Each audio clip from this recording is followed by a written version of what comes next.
That looks to me like we're streaming, Dave. Yeah. Hello, everybody. Hi.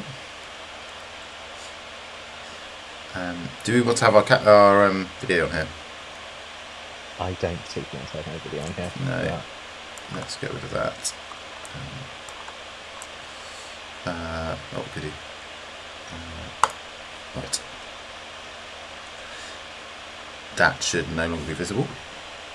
cool. Also going to move some USB switches around because for some reason this port makes my camera flickery. Okay.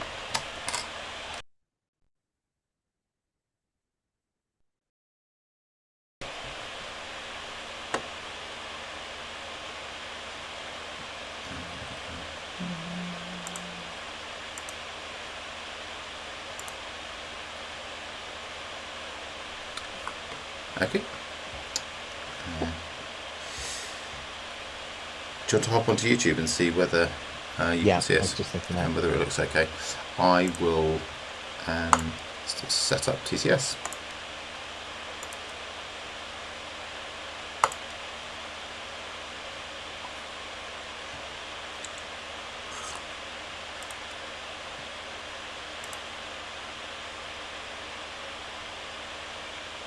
Hang on, let me. Yeah, we are streaming, Dave. I think I heard my own voice through the ether. That's exciting. Yeah, I managed to avoid us creating one of those horrible infinite loops. Right, I've invited you to TTS. I shall take you up on your invite. Welcome any viewers to Emergency Hedge. This is the show Hello. where Jessica tries to get better at Arkham.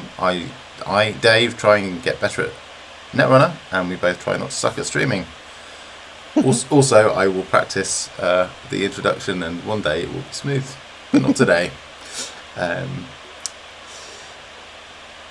have you been, Jessica? How's your week been? Yeah, my week's been really good. I got my ears pierced, which is very Did exciting. you? I did. How was Yeah, it? yesterday. It was much less painful than you'd expect. Like, I don't know if you've had any piercings. I've never had one before, I have and not, like no. my intuition was that if you stab a needle through part of your body, it's going to hurt quite a lot, but it barely hurts at all. I mean, I don't recommend it at this age, but small girls tend to do it, don't they? So it can't be too That's true.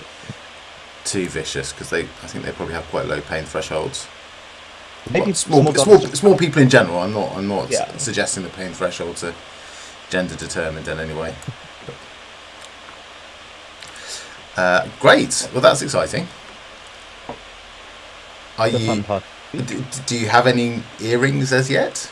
I guess you have to put some in after they put the hole in, right? Uh,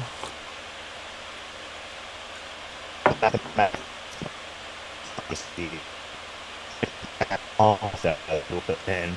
So I was glad that I paid a little bit more for the ones that were like a bit sparkly rather than the like extremely utilitarian bars which they were going to give me free. So I've got little sparkles in my ear. Awesome. That's every good ear should have a sparkle. I feel a bit like mine is subpar now, but never mind. Well, it's never too late. That's true. That's true. I feel like we should have a brief the story so far, as we are partway Yes. through a scenario.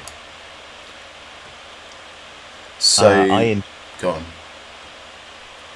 I think last time we got ourselves into quite a bit of hot water and solved it by swimming further down into that hot water and going into.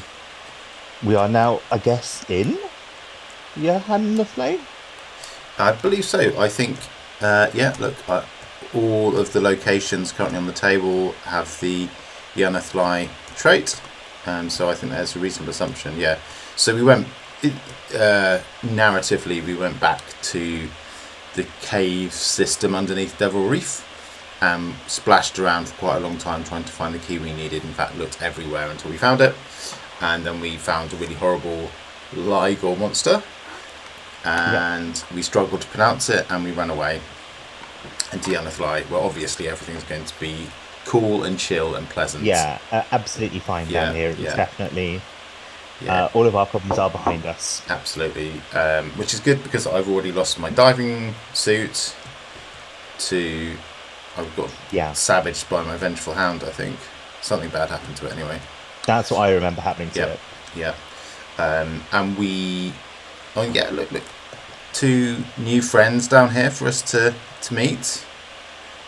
Dagon and Hydra, just you can see it's a safe place because they're having a little nap. What could possibly go wrong? Fine. So we streamed that last week, or most of it, and I think we discovered afterwards the stream had got cut off slightly before the end. Yes, that's true. And our audience missed very erudite and deep discussion, but they also missed about a turn or 2 of play, possibly not very much. And what we've just said, I think, is sufficient to bridge the gap. And the discussion we will return to possibly this session, if not another time. It was quite tense play as well. Like, we were in a real bind those last couple of turns. We were. I think you were right to say that we should swim down here. I reckon so. We probably haven't seen the last of the Ligor. No. In fact, you can see him sitting on the top of the encounter discard pile, which... There he is. As you already know from your brief time with this game, absolutely stays discarded and never gets shuffled into the encounter deck to rise again. Yeah. It's totally fine. So I think we played to the end of a turn, hadn't we? Yeah, I think we were careful to make sure that we would start on a new turn. Yeah. This time. So we'll have a Mythos phase to deal with, I think, first of all. Yeah, that sounds right. What a great way to start. Yeah, I love it. Cool. Anything else we need to cover before we actually dive into the play? I don't think so. Okay. I think we're ready to go. I will get the Doom to tick up to 3 of 8 then. Cool. Doom at 3 of 8, and here comes my encounter card. Psychic Pull. If you have no cards in your hand, Psychic Pull gains Surge. Otherwise, discard 1 random card from your hand. Then test Willpower X, where X... Okay, so there's one extremely bad option here. It's my 1 of Agency Backup. That would force me... That would not only get that out of my hand, but would force me to test 7. Yeah. Okay. Brother Xavier's not great to have in my hand either, but I would care less about losing Brother Xavier than Agency Backup. Right. How do I shuffle these, Dave? I think if you select them all and press G and F, no, G and R, and then you can just peel one off the top. Okay. Oh, that's brilliant, because that's a null cost, which means you have to not draw the autofail.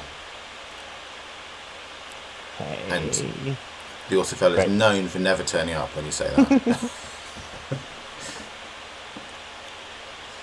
Cool. I will draw my encounter card. Hey, it's our friend Hydra's Brood, which goes to the lair of Hydra. And now this time its forced ability does matter. So we need to be aware that when it engages somebody, unless we're in the witching hour, it will attack. Yeah. Okay. I've had worse Mythos phases than that. Yeah, definitely. I feel like in this scenario we've had worse Mythos phases. All of this week I've been thinking about how me just going when 2 really horrible encounter cards came out was probably not great content. But, anyway, I think a strong emotional reaction is fine. It was an honest reaction. Yeah. Yeah. Cool. I feel like we haven't had much chat about what we're doing down here. Yeah, you're right. What are we doing down here, Dave? I feel that the main thing we were trying to do down here was escape from the Ligor and then get me somewhere where I wasn't going to drown. Now that I'd lost my diving suit. So the act says either remove 1 damage per. So it's got an ability to remove damage from an ancient one enemy at your location, or spend clues to just decrease the flood level of a non-sanctum location. Okay. The objective is to stop the Deep One's ritual by draining the city, which we can do by getting clues or taking damage off ancient ones. Okay, which we'd want to put some damage on the ancient ones first in order to be able to do that, I take it. Yes, yeah. And yeah, I'd say let's start with the clues because I'm happy with them staying asleep and I'm not sure we can put damage on them and expect them not to get roused by it. Yeah, that feels like an option to have as a backup, but not like our favourite thing to happen. Yeah. Cool. So we're looking for clues. We are. My turn is likely to be a bit of setup and a bit of moving around.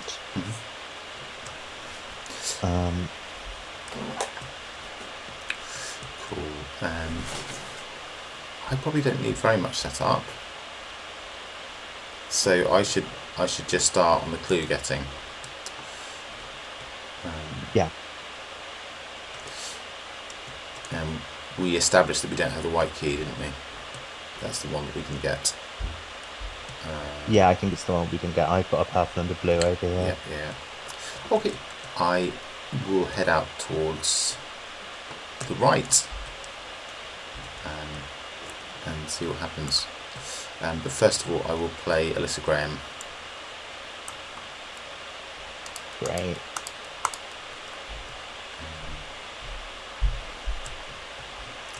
I will exhaust Astronomical Atlas and attach that to it.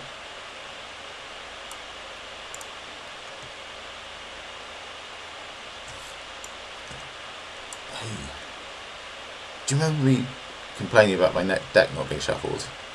Yeah, and I've told you repeatedly to just shuffle it and be rid of that anxiety in your head. I did. I think we've even recorded me doing it, so I'm not going to do it again. Cool. Okay, Sunken Halls. There's an action ability to put the black key on it, and it will do damage to an enemy if the black key is on it. You have the black key? I do, yeah. So, moving to my second action, I'm not going to drop the black key this turn. Okay. May I ask your reasoning? I think I just want to get the clues. I will regret. Fiend for those clues. You're a fiend for those clues. Yeah, I will regret it if I draw an enemy and it spawns on here and doesn't take 2 damage. Yeah. So maybe I should get the clues first action next turn. Well, I am just a fiend for the clues. What can I say? It's been a week. I haven't picked up a single clue in this week. I'm getting twitchy. Cool. I will spend 1 final charge from Clairvoyance and investigate.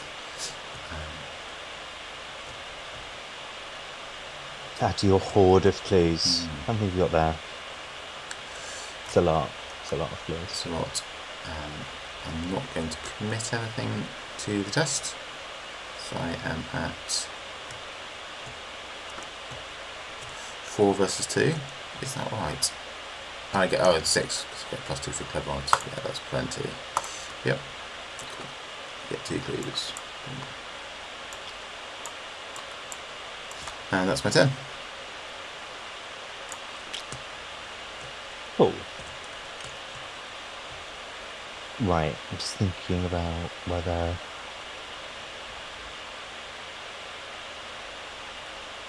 I think my turn might be quite boring. I think I'm going to end up somewhere that we've already explored, but that's not the end of the world.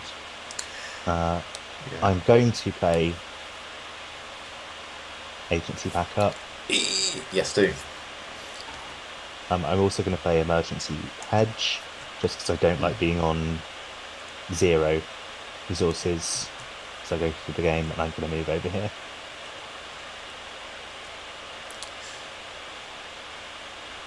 I don't think you need... Well, I suppose you've got Elusive, haven't you?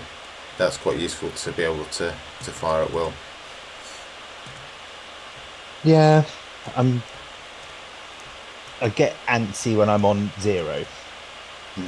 If I create a situation where I suddenly need to, say, install a new enchanted blade very quickly, I would like to be able to do that. Yeah, I think that's reasonable.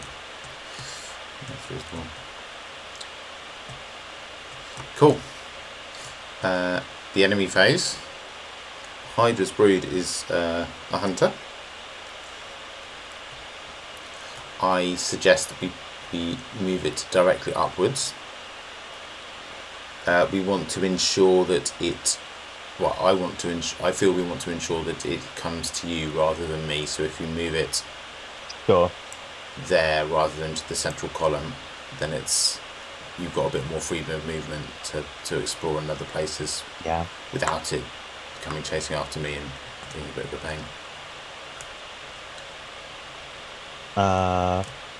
Unless you did put the black key on the sunken halls, and then we could prevent this thing ever engaging me. It's got 3 health rather than 2, sadly. That's true.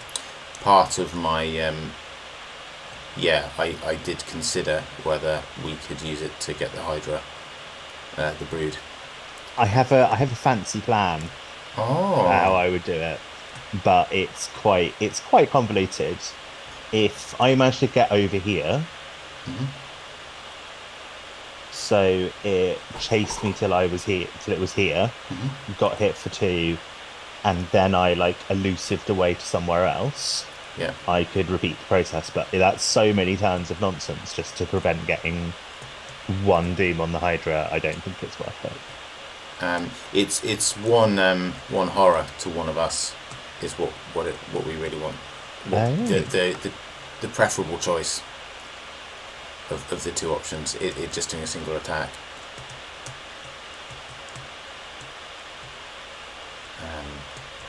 It's not a very hard choice, that forced. I would have thought that the Hydra attacks you only applies in situations where the Hydra can in fact attack you. You're right. Do you know what? I made exactly this mistake last week. It's not the Hydra's Brood that attacks you, it's Hydra. The Hydra. Yeah. Right. God, this is really annoying. But the amount of faff I'd have to do to get it to go into the sunken halls twice is a lot. Yeah.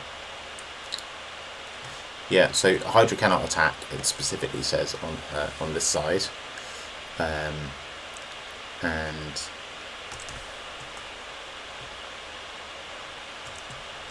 there is an ability for removing Doom from Hydra. Yeah. I'm fairly certain I can only get engaged. I can create a situation where I'm only engaged by it once. Yeah. I think, not quite sure what to do about it. Let's try and minimise the amount of running around that we do to avoid it. Yeah. And see what opportunities present themselves, possibly including the black key. Some black keys shenanigans or other tricks. Cool, so we're at the upkeep phase. We are.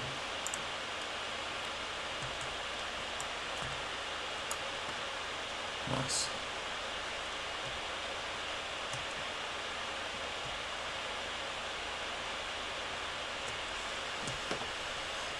And then we're in the Mythos phase again.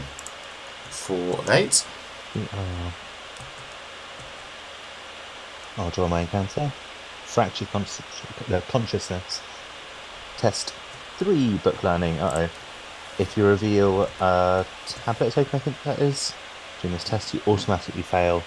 If you fail, take 2 damage. Okay. I am almost definitely going to fail this, but it's also...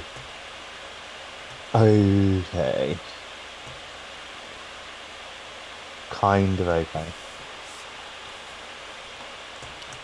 If I wasn't such a total bimbo, I would have passed that easily, but I didn't. So one's going to go on the diving suit and one will go on spiritual resolve.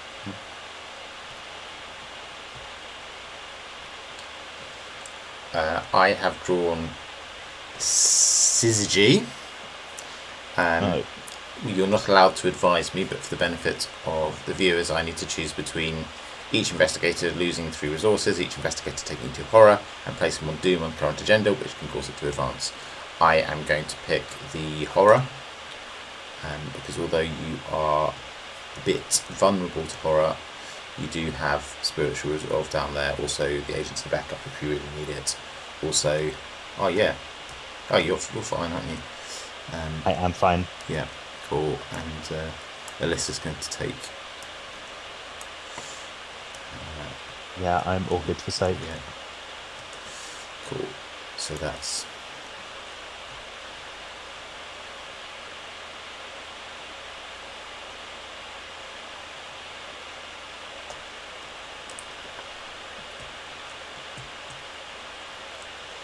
I forgot to use Alyssa's ability last turn.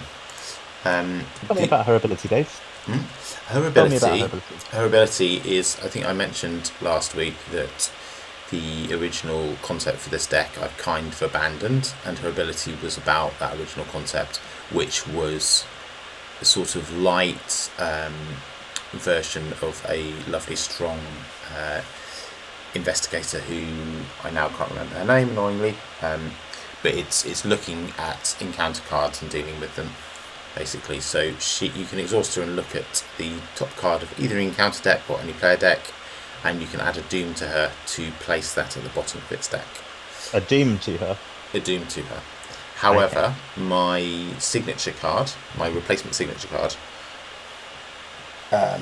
allows me to exhaust it, the card, split the angle, and by discarding the top card of my deck, I can, which I know because I'm Norman Withers and that's face up, I can discard the top card of the encounter deck. So I've got 2 options there for discarding really unpleasant encounter cards. And they're both in play, so I should be using them. I should be having a peek every turn at the next encounter card and checking whether I want to use either of those options. Like, for example, I've got a shortcut on the top of my deck at the moment. Wonderful card, brilliant card, but it basically saves you an action. So if I look at the top card of the encounter deck and it's something that's going to be much worse than losing a free action, it would be a smart play for me to discard the shortcut and discard that encounter card. Yeah, that makes sense. Yeah. Cool. Any preference as to which of us goes first?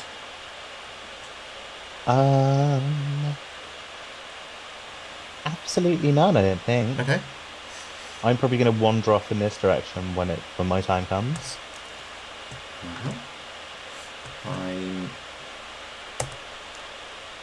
Yeah.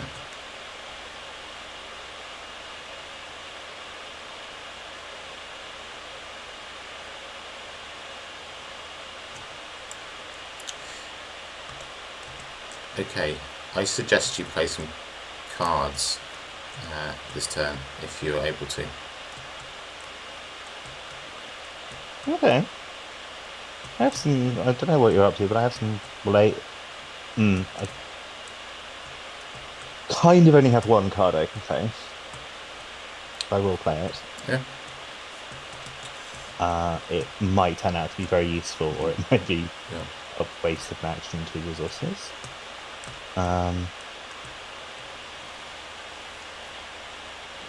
how strongly do you advise me to play some cards? I think that you might be better off with cards on the table than in your hand. Okay. So my second action, I took resource, and for my third action, I got rid of my enchanted blade and installed a new, even more enchanted blade over it. Cool. That was my turn. Okay. Don't forget to spend the resources for your enchanted Yes, blade. that's a really good point. Otherwise, it's a little bit OP, isn't it? It is a little bit. Cool. I'm going to play Sacrifice. Discard Clairvoyance. And that is going to net me 3 resources. I'm going to play a new Clairvoyance for my 4 resources. And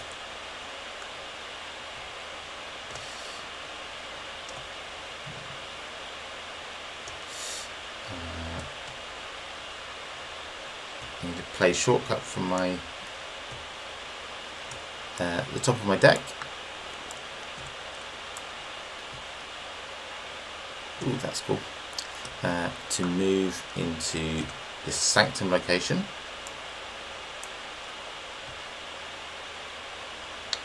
Ooh, ooh, ooh. Okay, so deep ones here get +2 fight. If you control the green key, place it on this location, and investigators here can spend 1 clue per each of us as a group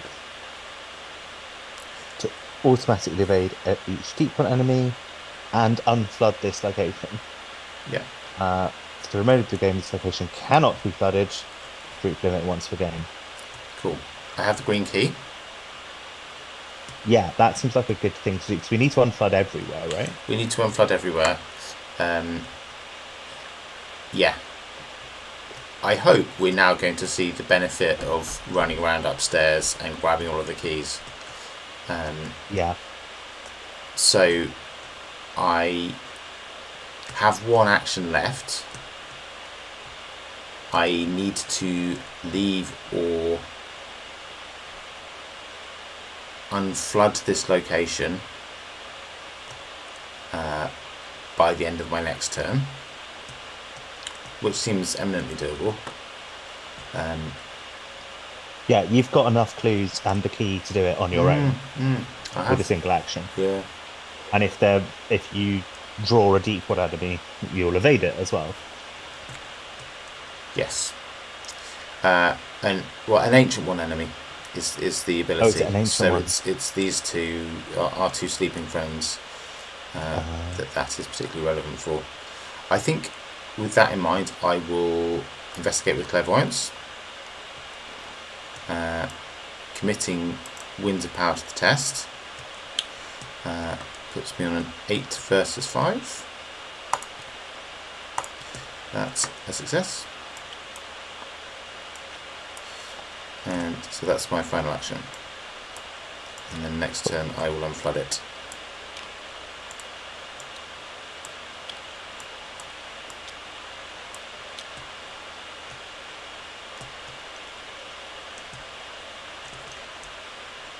And Winds of Power comes back to my hand. So that's nice. That's nice.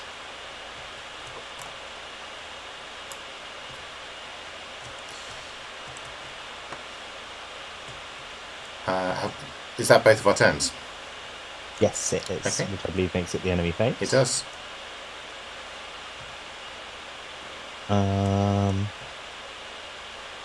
Do we get to choose which way the enemy goes? We do, yes. So the question is, do you want to have a look at the Sanctum location over on the left? I probably do. I think so. So I think the enemy the brood should hunt the central column then. It is going to go for the nearest person to it, is my only thing. I guess it's going to go up one, whatever happens, isn't it?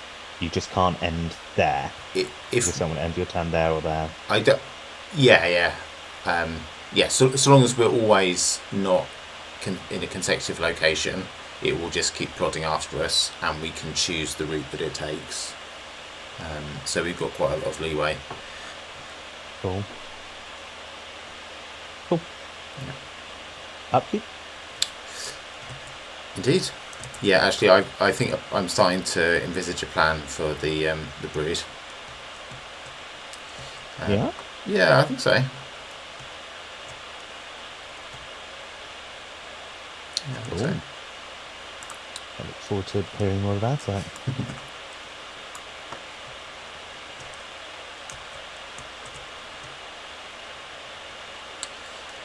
I think that if you go and have a look at that sanctum location, we can probably tempt it towards the sunken halls that I can arrange to have dropped the black key into. Yeah. And then I can have a look at this sanctum location. You can see my mouse, can't you, actually? So I don't need to. Yeah. So how are you not going to get bitten doing that? Well, I think engaged. I think I can end up in the sunken halls. It can end up. Next turn it can move here. I can move down there. It can move there. Take 2 damage, and then as long as we can bait it to back to the sunken halls, yeah, we'll profit. Or there may be some other way of doing it damage. Who knows? There might. Yeah. Yeah. Okay. Shall we, Michaels? Let's. This thus is your thus. This thus is my thus. It's 5 of 8. Okay. Memory of Oblivion test. One of 2 things I'm very bad at. Yes. If you reveal Elder during this test, you automatically fail for each point you fail by choose and discard 1 card from your hand. Hence my advice to you this phase just gone. If you will allow me some constructive criticism, I think your advice was very bad. Really?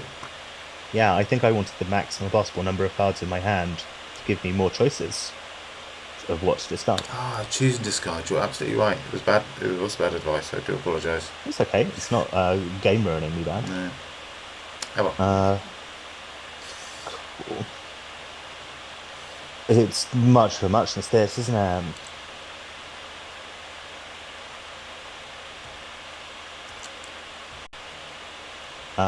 I want to rejoin the client first of all, but I just. Oh. I have disconnected. Oh yeah. Oh, so me too. God, that's really bad, isn't it? It is. It is bad. I wonder if we're still streaming. I wonder if there's any way to find out. I should be able to find out because I can go and look at our. It says we're still live and we've dropped 0 frames.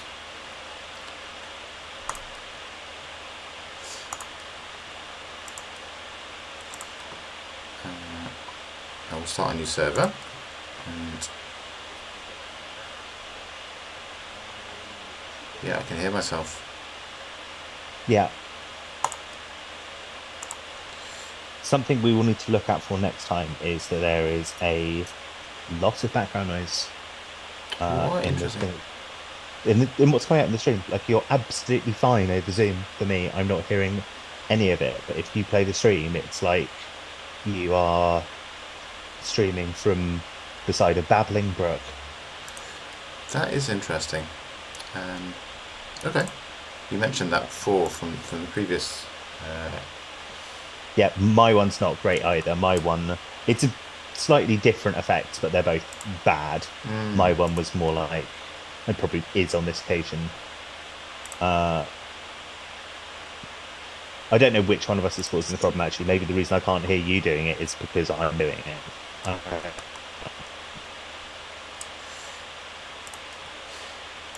I wonder.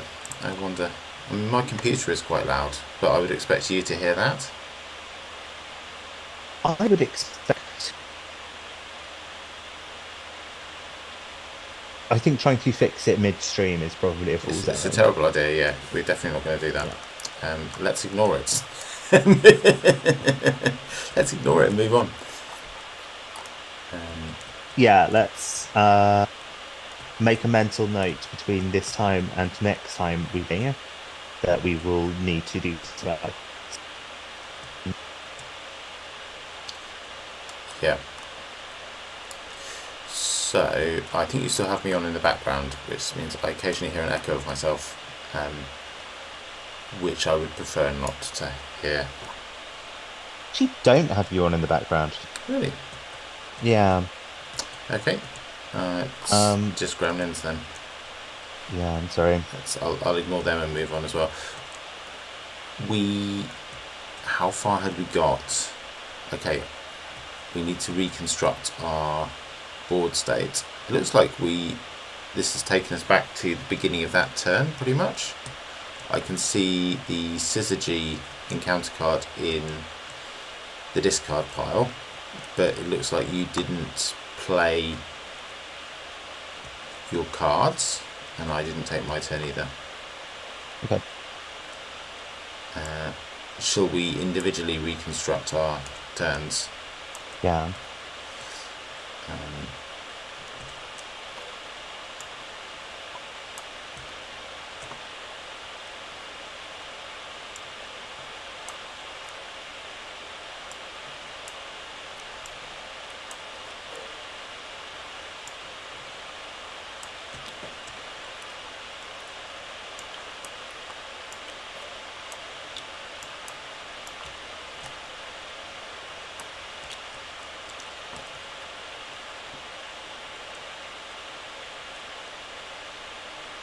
You done? Yes. The brood moved to here, and we need to just do our upkeep phase clicks.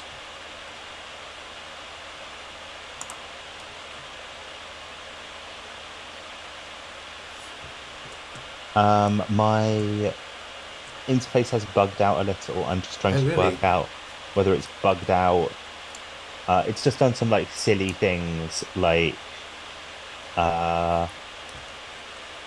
this bit that says setup and the bit underneath which says download are massive and in slightly the wrong place.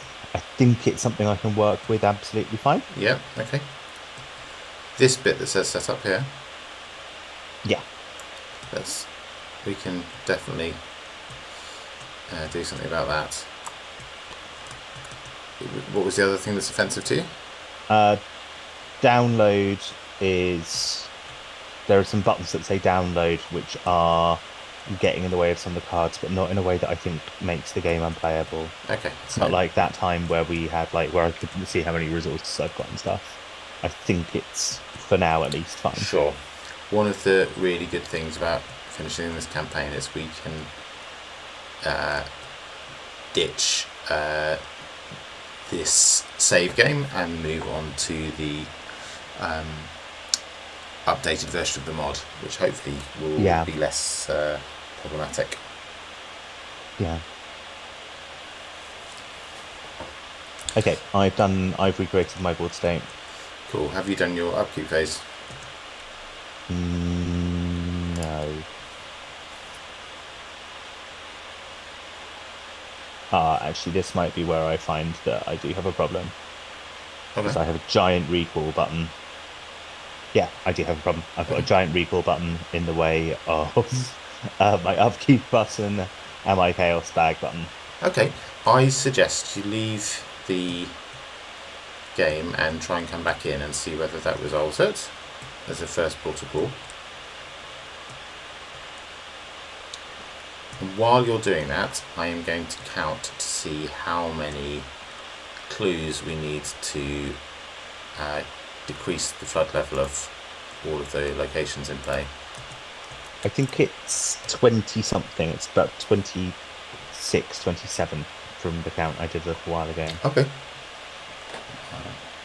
Please feel free to check. Some locations were 20.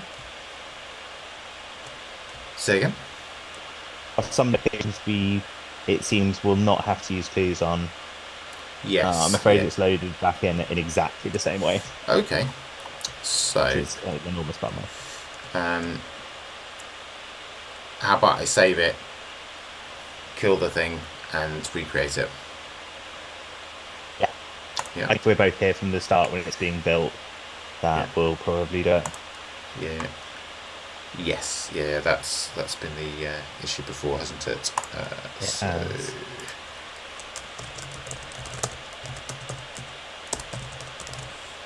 Okay.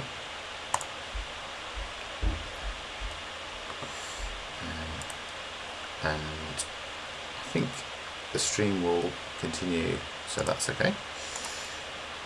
Yeah, the stream shouldn't care whether we're playing or not. I don't think so. Just being And it will just keep streaming TTS, which I'm not planning to close, so that'll be fine.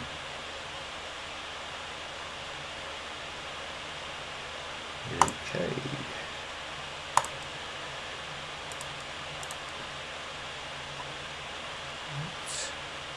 Let's get you in, Jessica.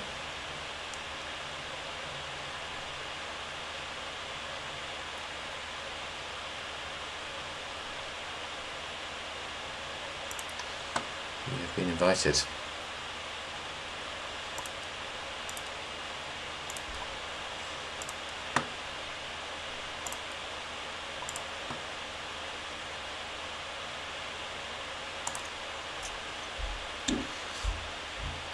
So while we're waiting for this to load, we had some exciting Arkham news this week. Oh yeah, Let's say this week, today, we had the very first teaser about a future product. Oh. Which they're calling a future product, not the new campaign, but if they're following the release schedule as seems to have been established, the next product should be a new campaign. And let's see whether I can manage this. I think I might be able to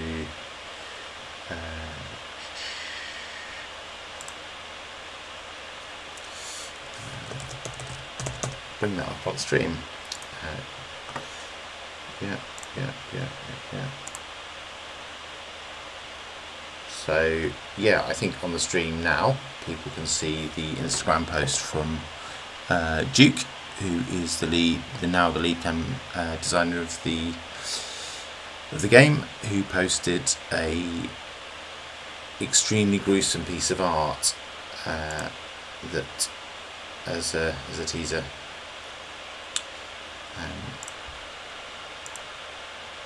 It's a mutant zombie bear. Maybe not a mutant zombie bear. It's a zombie bear with the sort of glowing blue. It's got a stag head, a skull, kind of integrated with it or impaled through it. Got blue eyes, mushrooms growing in its back. Pretty spooky. Duke said that the artist has done an excellent job of putting his nightmares directly onto the page. Don't expect a full announcement yet, but I hope this captures your imagination. How exciting. Yeah. So that's nice. I think the easiest way for me to see that image would be if you dropped it to me on Discord, Dave. Yes, I will. I won't. I will do that now. Thank you for the suggestion. I was thinking about trying to share my screen and talk at the same time, but it was too much for me. Slowly we will learn how to make all this play nicely together. There you go, that's the link to the and actually you've got to... Oh, that's very cool, isn't it? I obviously immediately went to Wikipedia and started looking at the global distribution of bear populations to try and gain some insight as to where the next campaign is likely to be set. Maybe it's a Wendigo thing. We'll see. Yeah, it could be. Yeah. The kind of the spiky bits coming out of it remind me somewhat of those fungi that take things over and like sprout sporing structures out through the skin. They take over ants and stuff like that. Yeah, there were definitely mushroom and bear emojis Duke was posting on Discord afterwards. Interesting. But he was also posting Winnie the Pooh memes, so like probably shouldn't think that the mushrooms are necessarily canon. Well, hang on. No, I think you're onto something there Yeah. because he is public domain now. So you've, I think you've cracked the case. If if you look on the second comment after Duke's on that Instagram post, someone else has had exactly the same thought as you. Love it. Great. I think I'm. I think yeah. This time we've saved my game state, including including everything. Great. No weird buttons in the way. No weird buttons in the way this time. Do you need I always to hit the upkeep button? Yes, I do. Once again, need to hit the upkeep button. I always feel like I sound like a crazy person when I tell you these things that I couldn't see on the board, and you can't. Oh, the buttons are huge, Dave. They're Yeah. too big.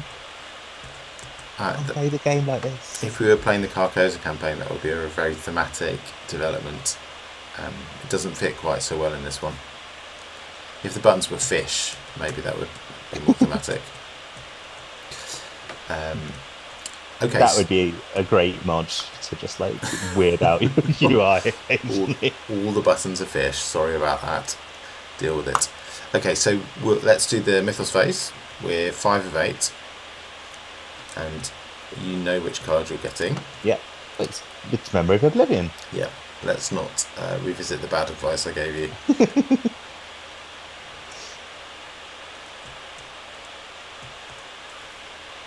I think it's easy to miss choose and discard, and think it just says discard. Yeah, I thought it was a random discard, which hence the advice. Yeah. I was trying to play fairly and not know that you had your second Enchanted Blade in hand. Yeah, it would have been a shame to lose that, I agree. Yeah. But I might have discarded Safeguard. That's my thinking.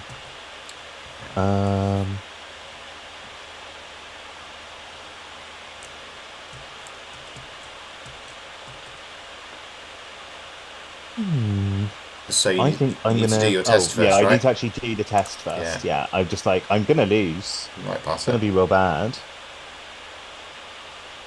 Just check if any of these would help with the test.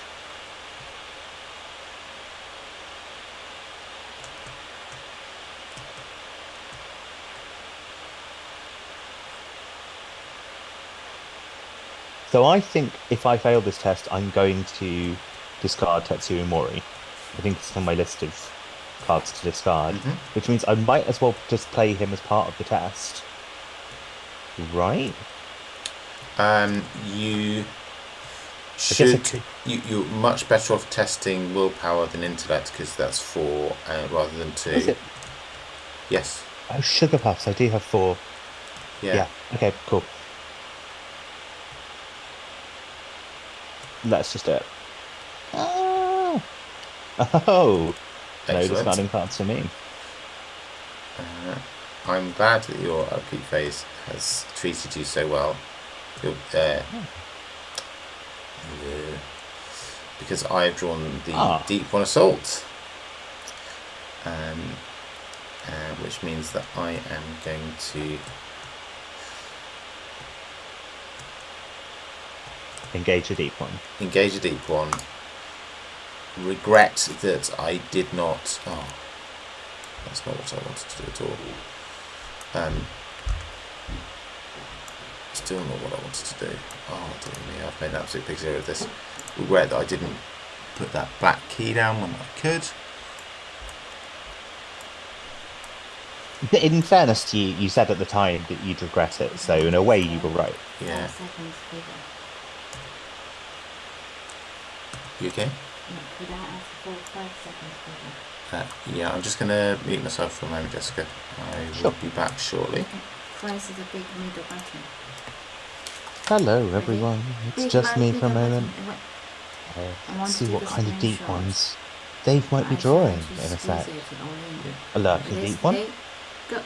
A deep one bull would be a No, so it's particularly bad sorry, choice. am I wanting this? I wanted it all here, you see. No, it's not on.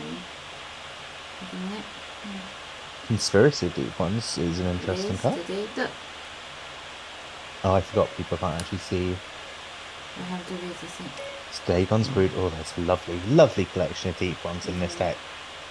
I can't wait to see which one Dagon picks.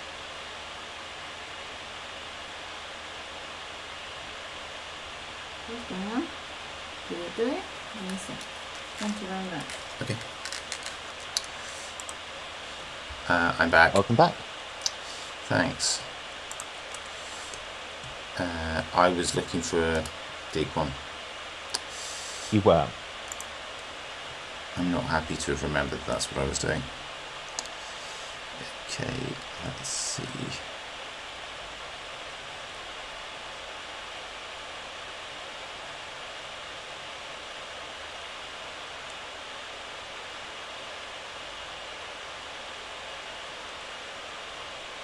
So I can get a lurking one which will give me a damage, but will die easily.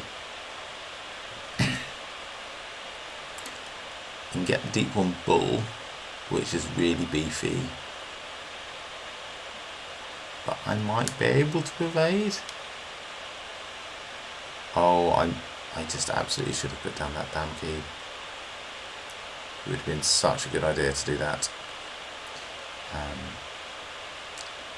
Remember that every deep one at this location gets +2 fight. Which location? The one you're at. Whoa. Yep. Okay. But I mean, if you're just planning to evade them anyway. I don't think I can evade them. I don't have my evasion spell because that I think is just not turned up yet. Don't have my fight spell because likewise. Yeah, this is a really sucky situation. I think you're going to have to come and rescue me. Is what it boils down I to. think I'm going to have to come and rescue you almost certainly. Sorry, I didn't mean that to sound. It sounded very slightly shifty the way I said that. No, My entire no. job at the campaign is to rescue you. It's what my character has been built for. Yeah. The campaign would be unwinnable without you. My job is to make sure that you don't die while you find the clues that we need. Okay, so the lurking deep one. That's what it boils down to. It's attack me as well. No, it's just engaged with me.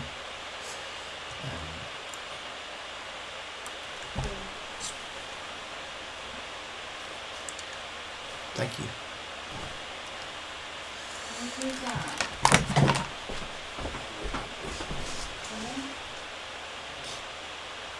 I want to do that.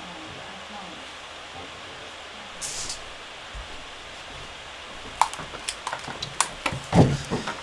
Okay, sorry about that. That's right. I need to take a damage for being engaged. Already looking a bit dicey. 4 of 6.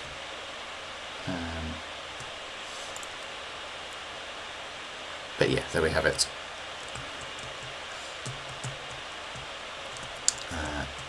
That's the end of the Mythos phase. I think you should act first in the investigation phase because I need to leave this location. Yes, you do. Okay. Action 1. Action 2. Riot Whistle. Awesome. Yeah. At which point I take a damage. Ugh. I think I'm going to have to discard this Spiritual Resolve, rather than losing this diving suit. I think you have to lose the diving suit anyway. It says when 1 damage would go on me. Surely if it would go on Spiritual Resolve, Oh, you're absolutely right. Yeah, you're absolutely right. Yeah. It's a bummer, but I think it's better to have... Yeah, that's what Spiritual Resolve is there for, yeah. Yeah. The other option was to put it on Agency Backup. Agency Backup is so good that I'm reluctant to use it, which I guess is a bit of a problem. Right. And I have 1 action left.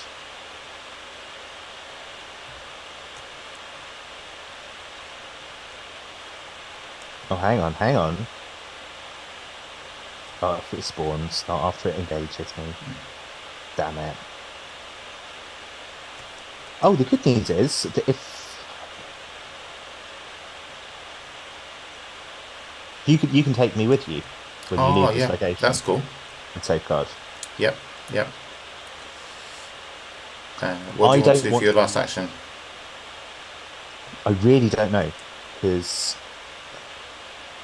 I don't want to use Enchanted Blade on something that is going to die the moment I hit it with my survival Yeah, knife yeah, anyway. yeah. Um, I might retcon it that I took an action before I engaged it, Yeah, yeah, I think that's reasonable. and that action was to draw a card, I think. Cool. Cool. Thank you very much. So,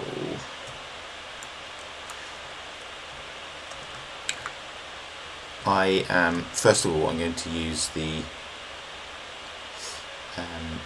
action on this location. Yep. And so I'll place the green key on that location. Yeah. Spend 2 clues.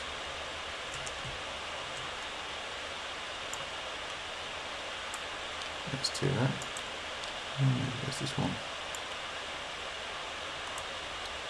Yeah, there's 2 clues.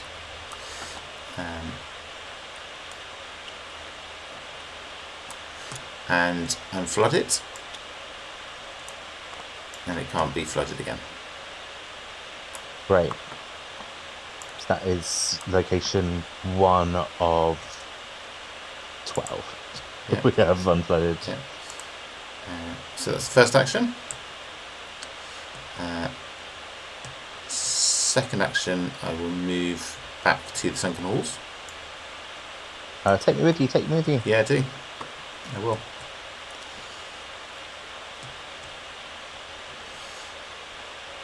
And my third action, I will play the Hawkeye folding camera from the top of my deck for 1 fewer. Look at that. The Awakened Mantle. And I will exhaust the Astronomical Atlas and attach the Awakened Mantle to it.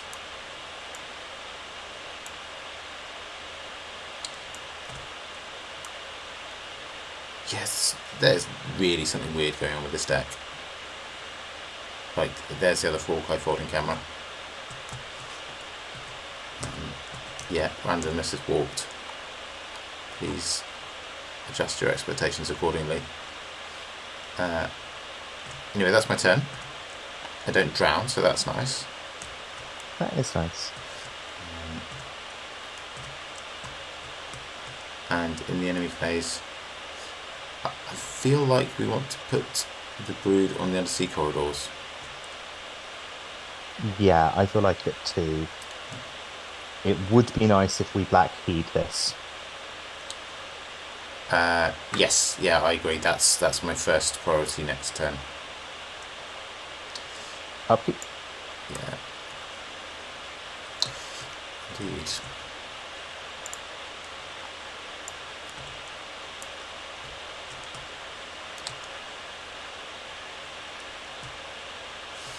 Cool. Mythos phase. 6 of 8.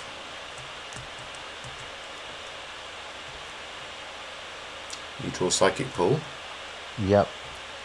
I forgot again to check with Lissa. That's okay. I think this is Yeah. this is absolutely fine, this card.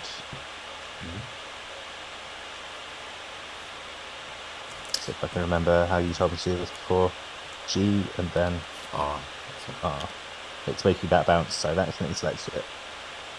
And I will be discarding. That's a shame. Yeah, it's a shame. Useful card. But it means I'll be testing 2 versus 4. What's that do? Okay. So -4.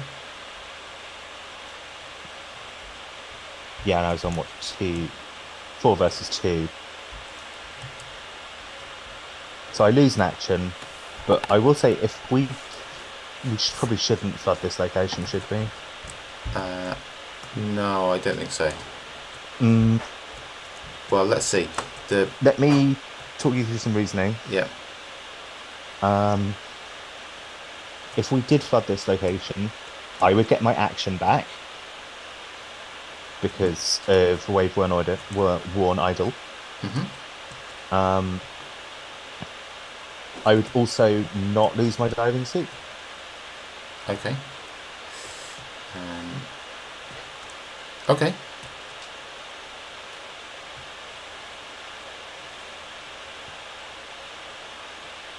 Just to double check it's... Yeah. I mean, yeah. So, increasing the flood level of a location. Oh God, where's the app deck gone? Yeah. Where has the app deck gone? It effectively, like, I think you've got a better... That's a really good question, Dave. Don't worry, it's it. I really hope that one day we look back on these early streams and laugh at the cat-handed quality. Yeah. What we're doing. I think that's the only thing we can really hope for at this stage, isn't it? So, increasing the flood level of location is equivalent to 2 clues or 2 damage on an enemy, which is about an action. Yeah, I mean, at our most optimized operating capacity. Okay. I'm going to ask your genuine opinion because I think you've got a better handle on what clues are worth in this game than I do. Is that worth saving my diving suit? Giving me an action? No, I don't think so, actually. I think we've got a lot of clues, and when we've got all of the clues, we can advance the act and win the scenario, presumably. Cool. And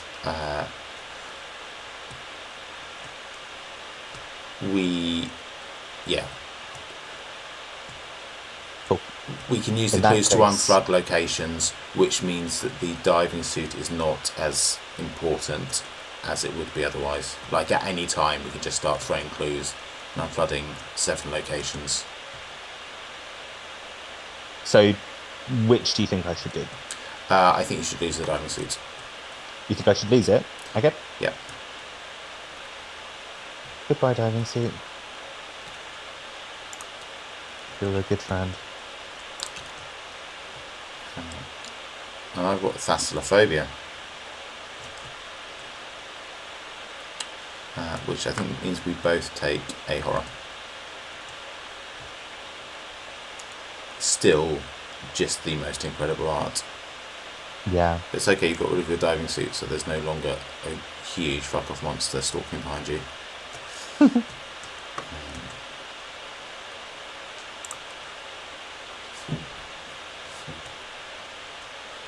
Yeah.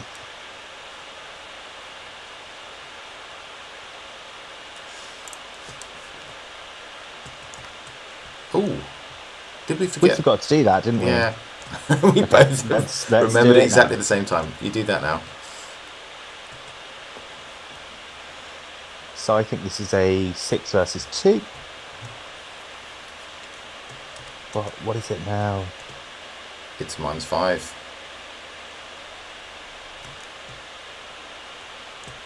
But there's not a key on your location. Ah, hang on. Yep. I also had the headdress of Yunar the Fae. So get fucked looking deep one, even on that extremely good attack. Yeah. Awesome. Does anything special happen when it dies? No. We laugh. That's the special thing that happens. Cool. Is now when the turns happen. Now is when the turns happen, yeah. I am planning to put a key on here, move to the Sanctum location below us, and maybe do something else. Cool. Will you take me with you when you go? It's my yes. one request. Yeah. Happily. And so long as you don't end up in a location next to the brood, we can have it come to the halls next turn. So I'll take my turn first. I'll move down here. Or did you put the black key? You did the black key. I didn't. So first action, put the black key down. Second action, move there. Should that have been fully flooded? Yeah. I don't know where its token has gone, but that should have been fully flooded. It is statues in the deep. Control the blue key, which I do. Yeah. That's cool. Take a damage if you fail a skill test while investing in the location. Cool. So I will. Let's see now.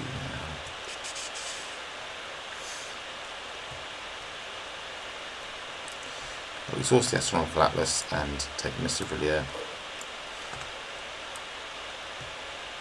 Oh no, I really won't do that. That's a bad idea because I want to actually have it, and I'm not sure when I would use the icons on it, so I won't do that.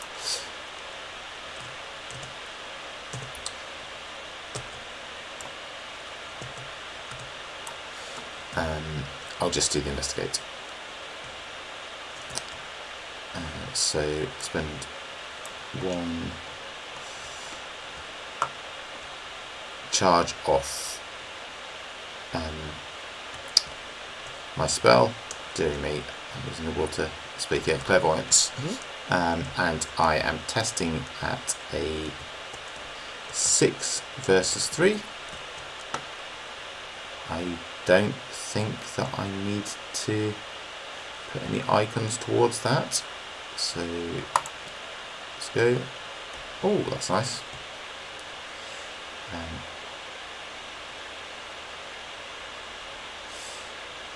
Cool. So I can swap any of the cards in my deck for that if I want to. I don't think I want to do that. It's +2 anyway.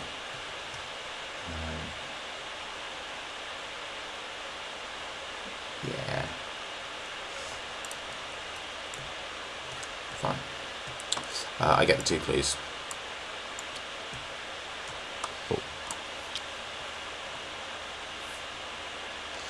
And that's the end of my turn. So I'm assuming all of these sanctums will have things like this on them. That seems to be the pattern so far. I actually genuinely don't Yeah. remember from my one playthrough of this scenario. But yeah, that seems seems like a safe bet.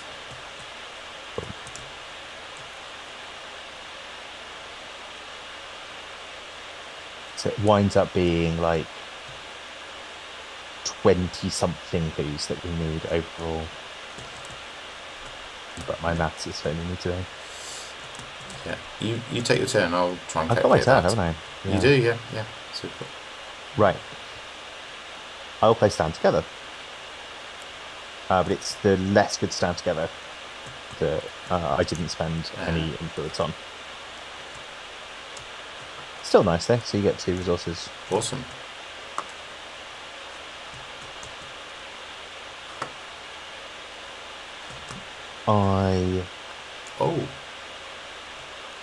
I definitely don't want to be there, or probably in the lair of Dagon. So it feels a little bit like I might end up drawing a card this turn as one of my actions.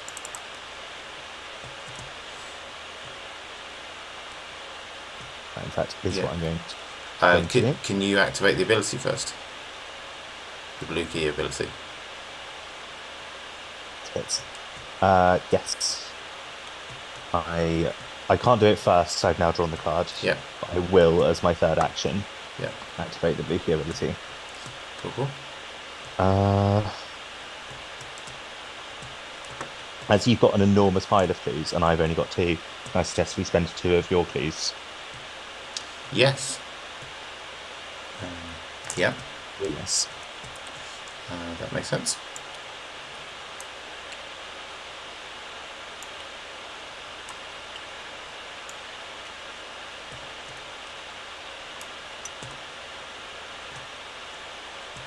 Okay, that's my turn. Cool. I would also have liked to install something this time that's not the end of the world at all.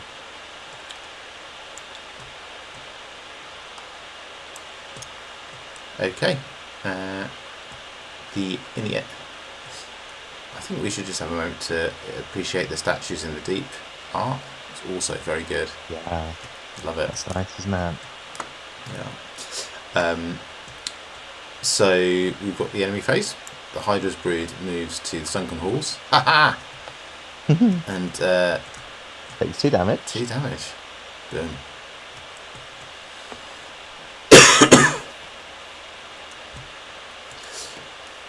And then we have the upkeep phase.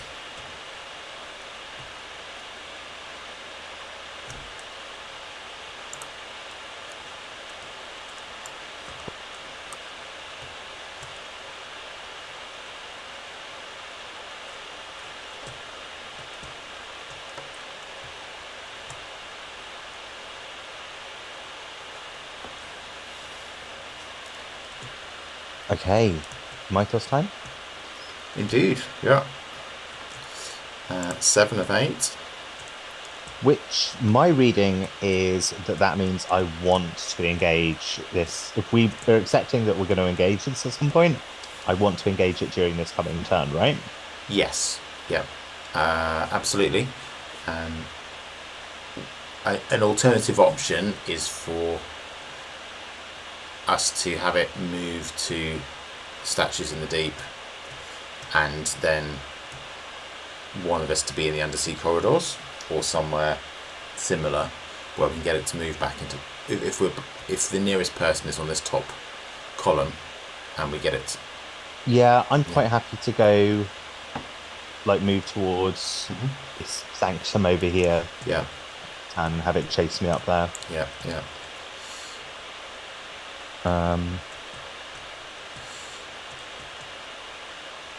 That doesn't quite work, but anyway, we'll work it out in a minute. Yeah, yeah. I think we've got options.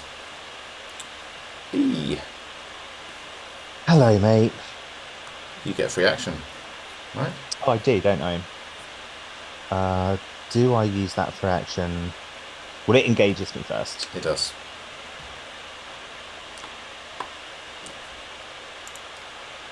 Does it actually? Or is there a moment between it spawning and it engaging with me where I could take this action and just... No, I'd have to engage it anyway to fight it. Right? Yes.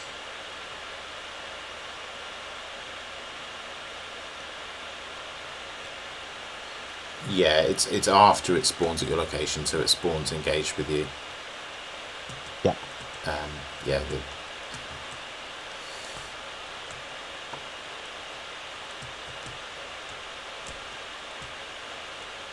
I'm going to stab it with my survival knife. I've got +1, +2, 3. So 7 versus 2. It's not dead, but it's hurt. I could kill it with agency backup. Yes, I'm but gonna not kill it right with now. agency. Ooh. Actually, no, you probably can. As if it was my turn. As if it was your think I turn. can. If the as if rules mean that it's considered to be your turn, in which case there should be a free trigger window for you to do that. There wouldn't normally be one in the Mythos phase.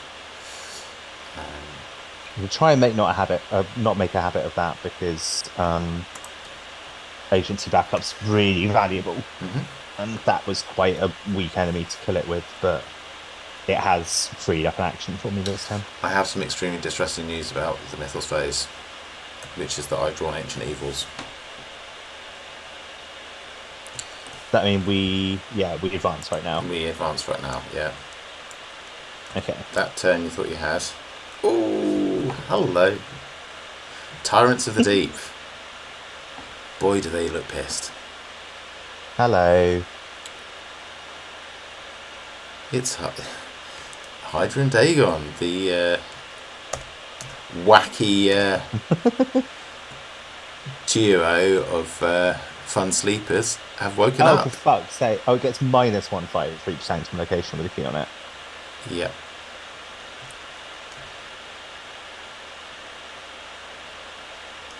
Okay, interesting mechanics. Unkillable is the first thing to notice about this. Yeah. And then there's a slew of keywords. Hunter, Massive, Retaliate. Yeah. I mean, Retaliate is probably the nastiest of those. Not wholly unexpected. Hunter and Massive I would both expect of an Ancient One. And there's a cool forced ability where if you evade or deal damage to both of these, you can also do the same to their respective brood. So that does give us another option for dealing with the Hydra's brood, which is nice. But yeah, we are now going to be chased around by these two. Which puts more of a premium on, getting clues and getting this place unflooded and getting the hell out of Dodge. Yeah, we've currently got 2 keys on sanctums. Which takes that down to 5. And that down to 5. They're mechanically very similar. Yeah. Apart from one does a lot of damage and the other one does a lot of horror. Yeah. So are they both 2 and 1 respectively? Yeah. Yeah. Okay. Yeah, that's exactly how I feel about it as well. Right. Okay. So we obviously need to not get killed.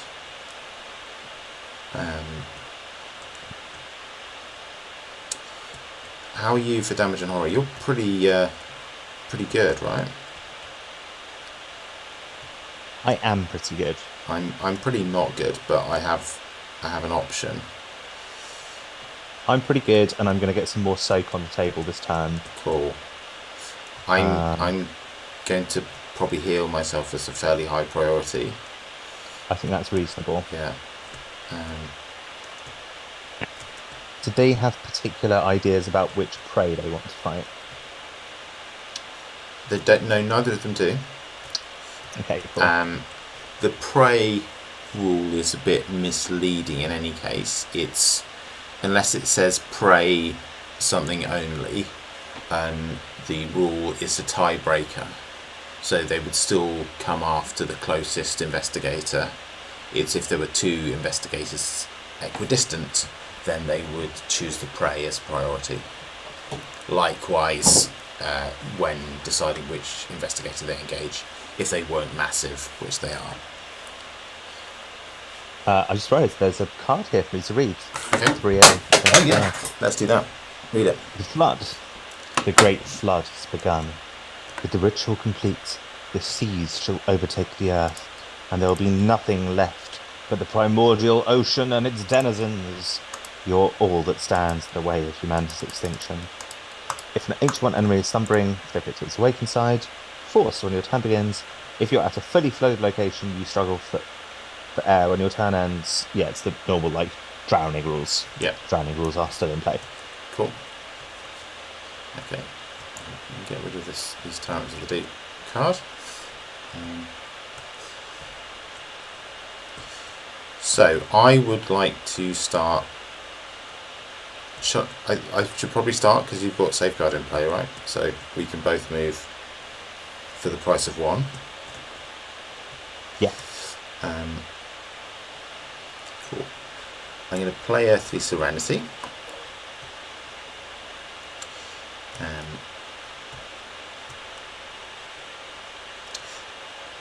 I'm going to,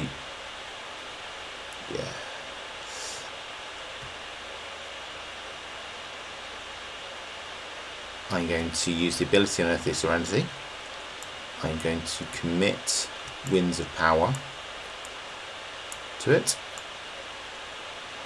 from underneath my astronomical atlas. So I should have got a piece of evidence on the Hawkeye folding camera for clearing all the clues off the statues in the deep, which puts me at 5 willpower, 7 with winds of power, so testing 7 versus 1. Okay.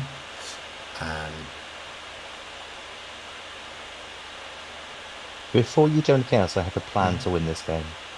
Oh, I'm very glad to hear it.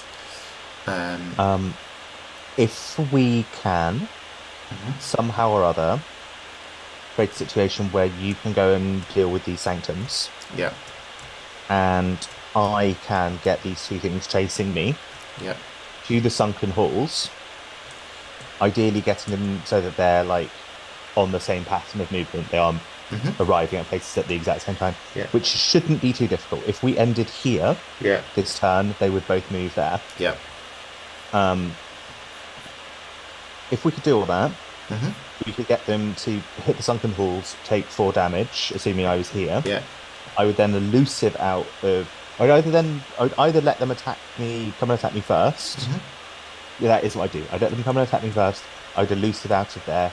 They would, on their way out, get another 2 damage each, and that is the equivalent of collecting 8 clues. That little sequence of things. Yeah. That sounds great. I like it. Cool. It's a foolproof plan. Nothing can go wrong with us splitting up to different sides of the board and me deliberately baiting 2 massive, great old one monsters to come and fight me. Yeah. What could go wrong? What could ever go wrong with I such a plan? think almost nothing. Cool. I'm going to use my Elder Sign ability to swap Shriveling and another copy of Winds of Power. That makes me a +2. So I succeed by 8. This copy of Winds of Power comes into my hand. I get to spend all of the clues on, all of the charges on Earthly Serenity, healing damage and horror from myself. So I'm 3 away from my horror total, and I'm 2 away from my damage total. So I think I will heal 3 damage and 1 horror.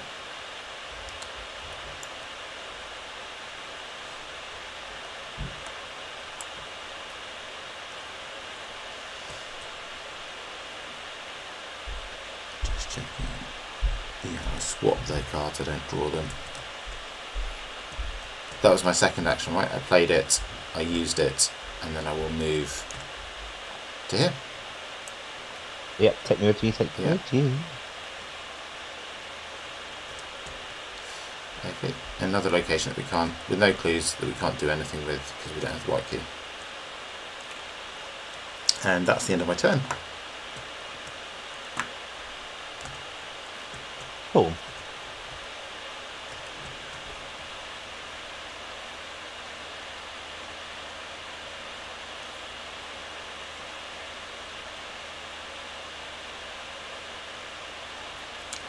So for this plan to work, I definitely want to get this copy of Spiritual Resolve on the table. It would also be quite cool if I had Zoe's Cross. So I might draw once for Zoe's Cross and then install Spiritual Resolve. Jessica, did I play Earthly Serenity this turn or last turn? I feel like maybe it was last turn.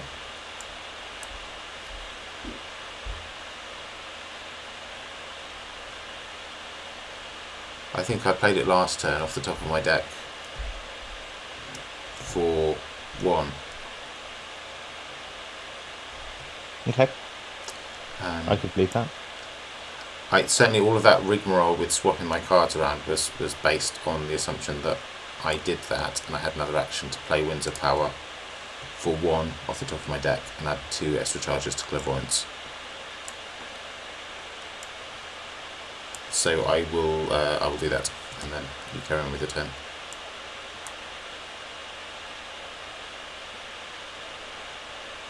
Yeah, for this plan to work, I think I need to stay right here this turn. Okay. Uh, If you are Shit. able to, it would be good just to check the location below us and see what's in it, and if it's anything of interest.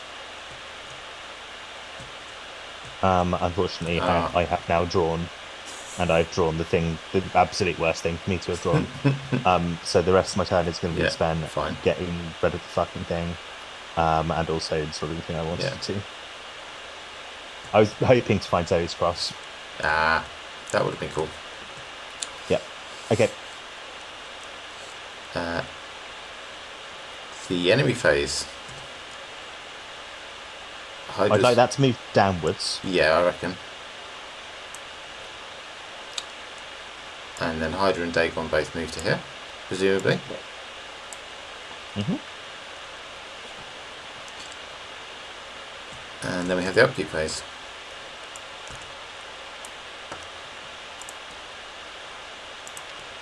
Shit. I guess it's kind of a... I shouldn't be like, oh, it's irrelevant. Because... Right, this spawns like the furthest away from me it possibly can, right? Smite the Wicked. Yeah. Yeah. Oh, no, it's got... Hang on. It's got its own spawn. I'm putting it with Smite the Wicked. Yeah, I'm not sure which of these takes precedent. I feel Smite the Wicked probably takes precedence. I reckon it does too.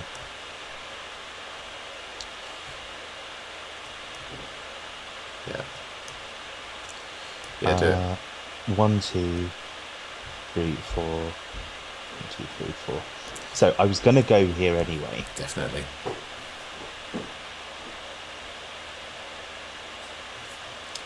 Definitely the place for it, and it has to come through the Sunken Halls. Yeah, it is the place for it, even though it means I'll end up engaging it at some point.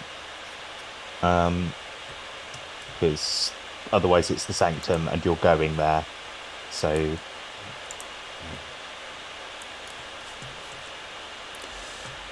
Oh, it's a hunter.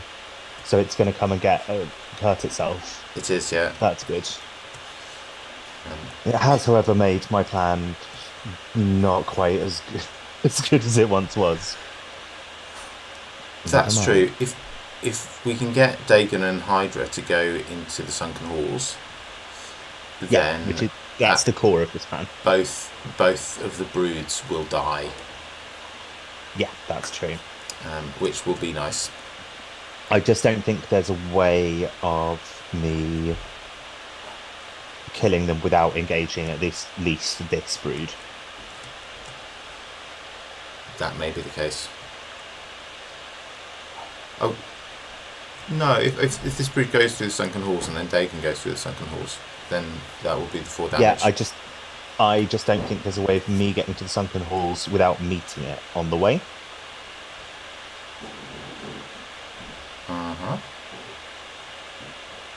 I'm just thinking about, like, it will move there, then I'll move here or here. Yeah.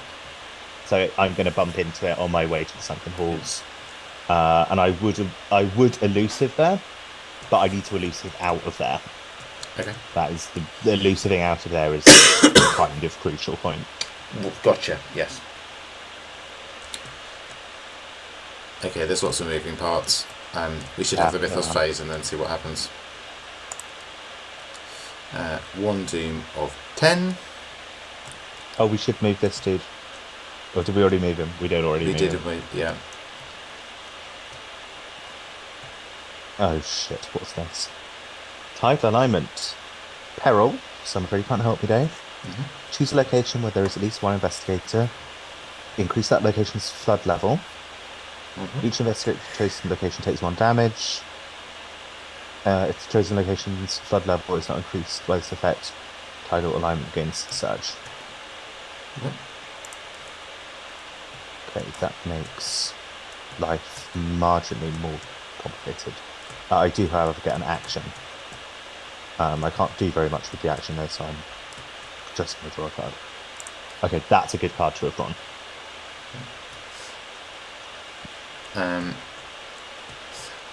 I've drawn another Dagon's Brood.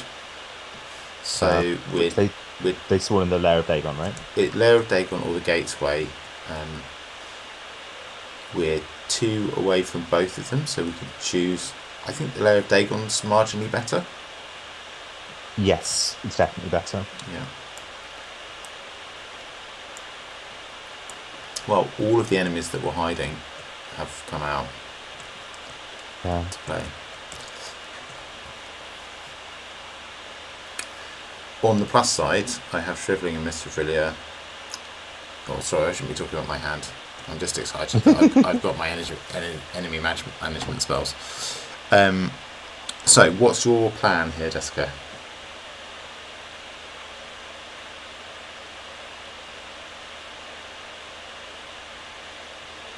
So, the plan here is for you to get as far away from all of these monsters as possible.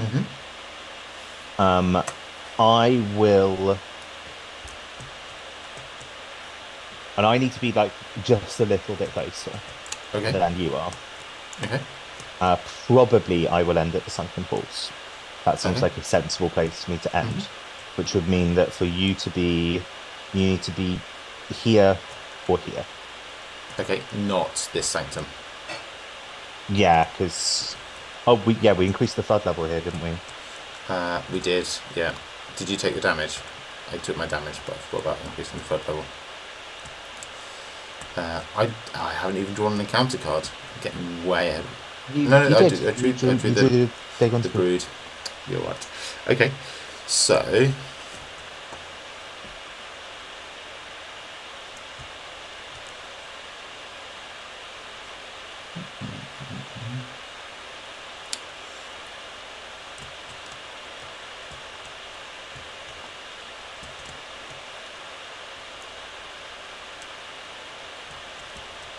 Yeah, I think I'm going to move into this sanctum. So it's good to know what it's all about. This is a G chamber, and I have the red key, so I'm going to use that ability as I go.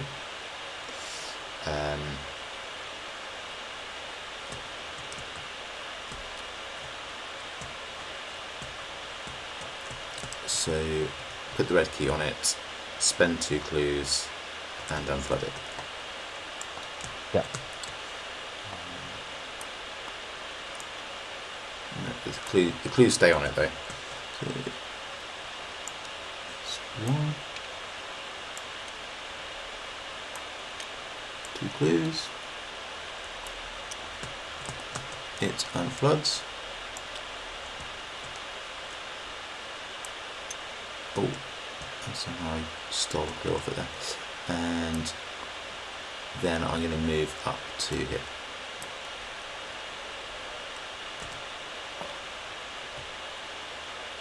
It's another Sunken Halls. Cute. Okay. Obviously we now don't control the black key.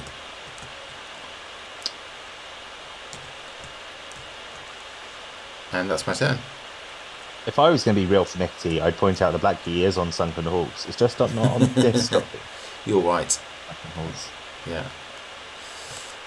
Cool.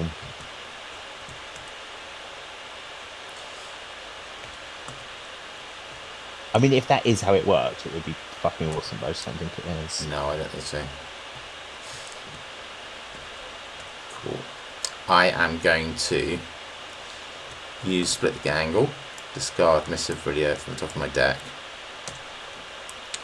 and discard Ancient Evils. It's... Boom.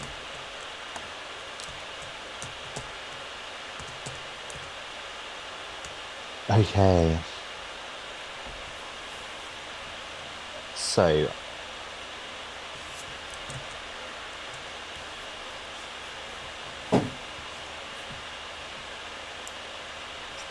Anything, any other prep I want to do this time?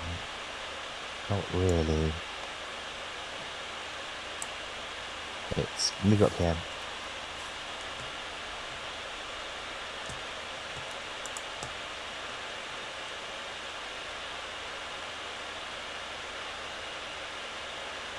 Move up here and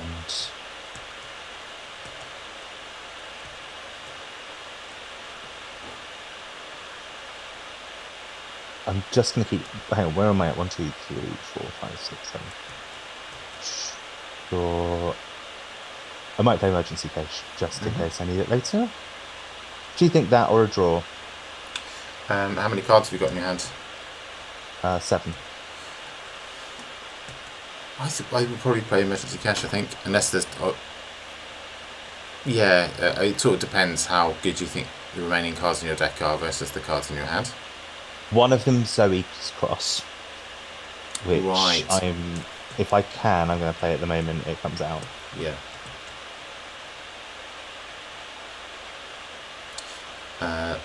So those are our turns? Yes. The Hydra's brood. Moves to Sunken Halls and dies. Yes. Hooray! And there was much rejoicing? Yep. Okay, off that goes. Dagon's brood moves to Sunken Halls, takes 2 damage and engages you. Yes. Now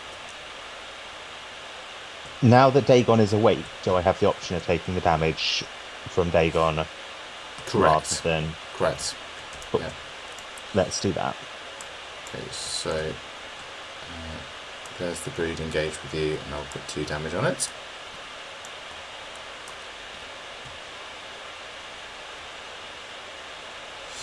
You do have the option of using your survival knife, as I understand it, to attack Dagon. Dagon is attacking you during the enemy phase. Yeah, I'll leave the damage where it is because there's no real chance of me killing Dagon. But I might as well. What's Dagon's fight at? Right now it's at 5. No, it's not. It's 4. At 4, right? Yeah. 5, 6. It is still flooded here, so 7 versus 4. Oh, Dagon, you're a wimp. Look at cards you can commit as well. Yeah, because it'd be worse. Yep. Thank you, Dave. Here to help. Okay. So 8 versus 4. And this will do 3 damage if it hits. Boom. Thank you very much for the advice there. You're welcome. I needed to balance out the bad advice from before, so I'm glad I managed to do that. That's great. 3 damage on Dagon. Yeah. Cool. This Dagon's brood moves up to Statues in the Deep. I assume we want to put Dagon and Hydra both in the lair of Dagon and moving up the same column. Yeah, I could say. Yeah, cool.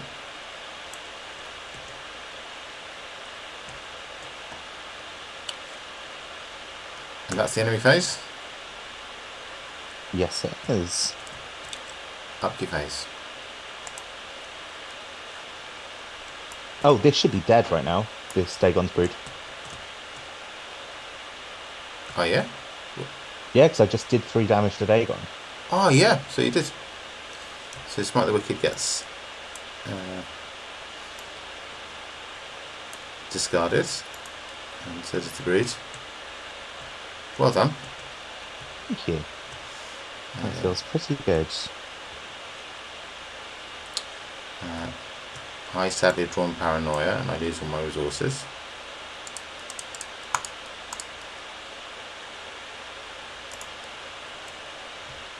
And then gain 1.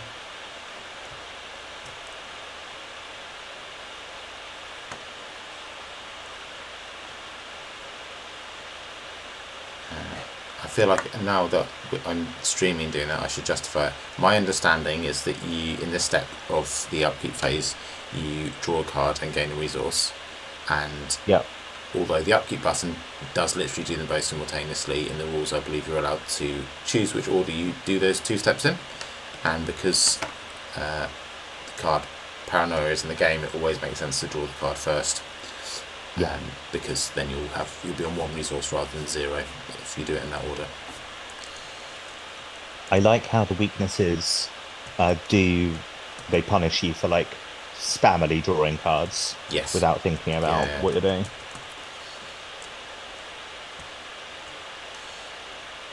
Which is a natural thing to do in a game like this. Once you get to a certain level of proficiency, you know what you want, you are looking for it, and just having those traps in the deck adds an extra level of paranoia, in fact, to proceedings. So that felt like a Mythos phase, but it was in fact the upkeep phase. Now comes the real Mythos phase. We are 2 team of 10. The real Mythos phase is the friends we made along the way. Hello, what are you? Test 3 willpower. If you reveal a cultist token during this test, you automatically fail. If you fail, take a slightly unmanageable amount of horror. Okie dokie.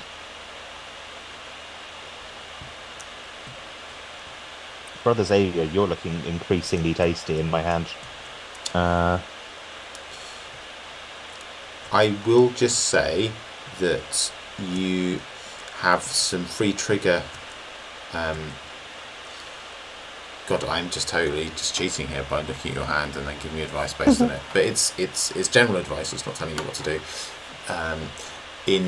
As you have a test, you have some free trigger windows which you could use to activate a free triggered ability. Should you have a useful one in your hand?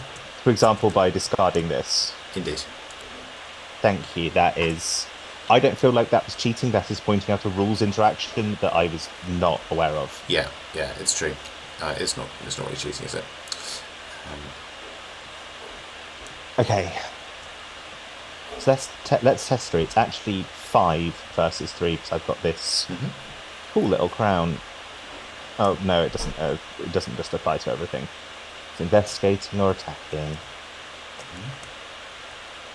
or evading. I never do any evading in this game.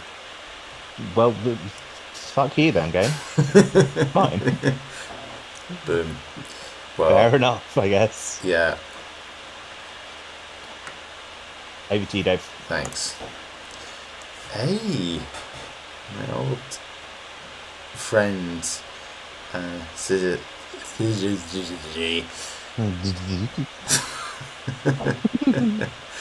Oh, it would be nice to come out of this campaign knowing how to pronounce this word, and I'm really not going to be able to. Okay. I believe it's Syzygy. Syzygy. I believe I was able to say it when we started streaming an hour or so ago, but anyway. I think I'm going to pick lose 3 resources as I am on 1 and you're on 6. Now you've made that decision, I'm going to say I think it was the right decision. Great. Hooray. Would you like to take your turn first, or shall I? Yeah.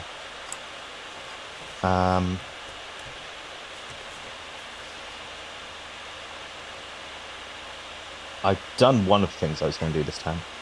I'm going to definitely end my turn here.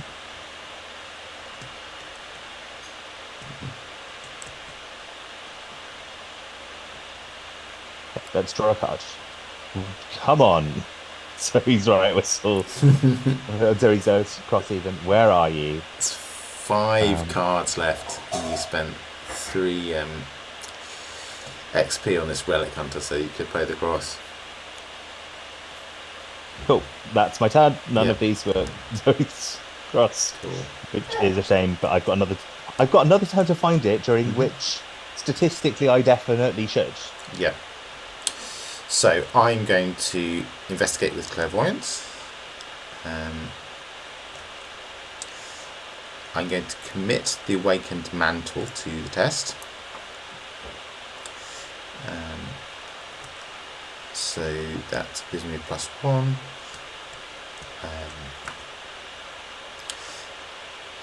So I'm 4, 5, 6, 7, 8 versus 2. And tablet is a -4. So I succeed. I take the awakened mantle into my hand. I have spent one of the charges on clairvoyance, which I should have done before I started the test, but we're all friends here.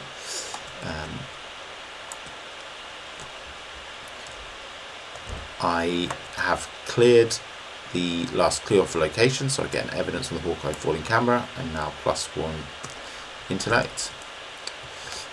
I am going to play shortcut from my hand. It's a fast action, and move into this sanctum here.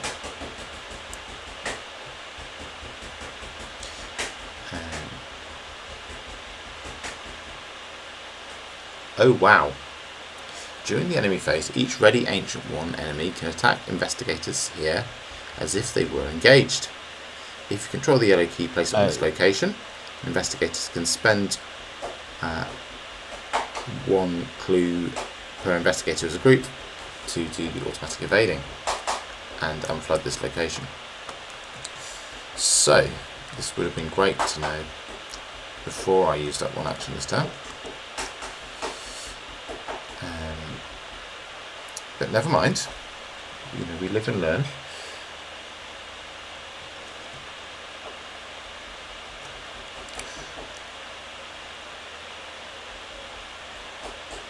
I think priority is the key ability, right? Yeah. You want the key ability, And move out. You don't want to get attacked by stuff, so if you did evade all of the Ancient One enemies this turn, that would also be amazing. Oh! Yes, it's not just at your location, it just evades them. Yeah. So I can do it and get the clues and stay here. We forgot to evade them when I put the clue on the Scissor G chamber. Does that mean they should have taken like an extra turn to come get me? Yes. It's not quite what we wanted, is it? I don't think it's optional. I don't think it's optional either. If it... I don't think we should rewind it. Okay, I suppose we could. It was a toss-up between getting the clues and putting the key on it, and I thought getting the key gets us closer to our win condition. But I would not have taken that choice if I had clocked that it would have slowed them down and interfered with our plan. Yeah. This turn, I would be fine with you slowing them down for a turn. Yeah, I think let's do that, and let's not rewind the missed one. So as we progress with our streams, we have to cheat less, or at least Yeah. like cheat more in ways that are unfavorable to yeah, us. yeah. I watched a very good YouTube video about precisely this earlier today, which said don't stress too much about it. Yeah, I'm not at all stressed about it. Yeah. I think that games are for having fun, and at some point I will feel like the way to have fun is to be really strict with ourselves. Yeah. But that's not what I feel right now. Okay, they're both faded, and for my last action I'm going to use clairvoyance to investigate the location. So it's a shroud of 2. I'm a 4,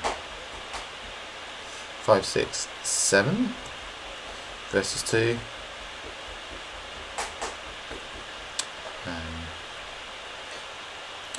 Don't think I want to commit any cards to this. No, I don't. Did you spend the clues that you've got to spend to do that with the key? I did not. Thank you for the reminder. It's alright. Yeah. 2.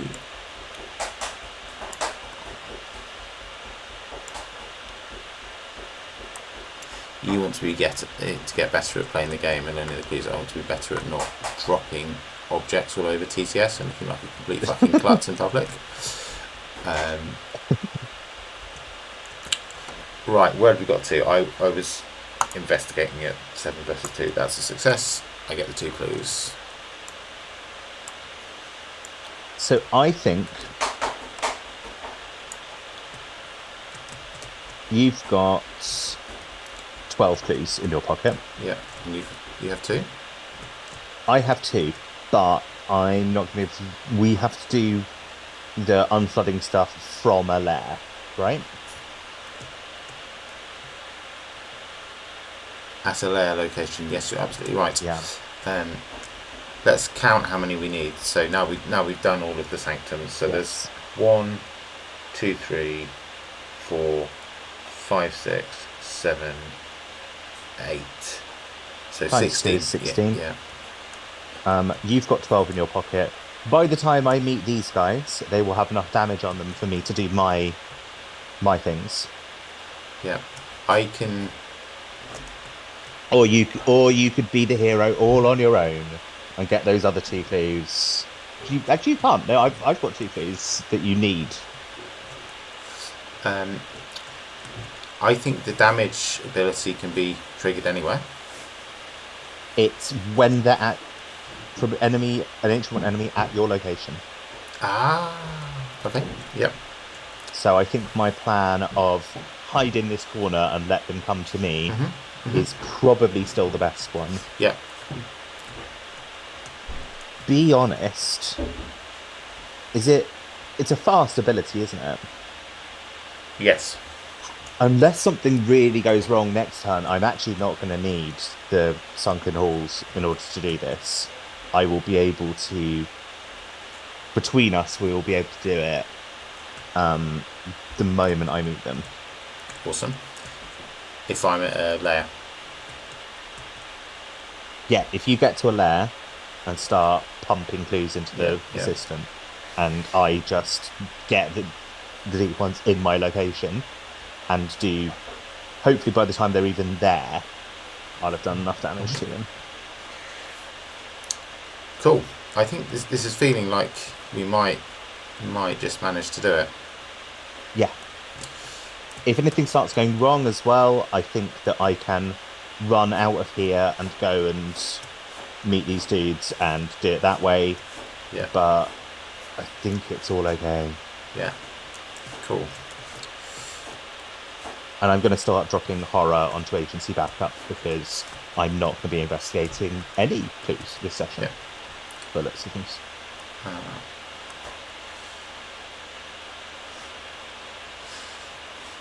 Okay, having said all that, it's the enemy phase. It is the enemy phase. The brood moves to the sunken halls and takes 2 damage. Mm-hmm. And Dagon and Hydra don't do anything. Specifically, they don't attack me, which is nice. Yeah.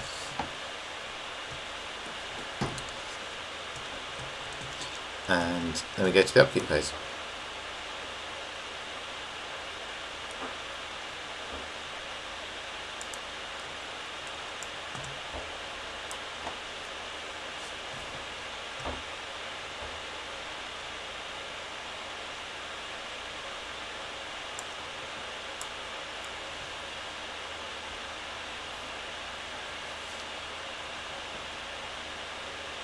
Okay.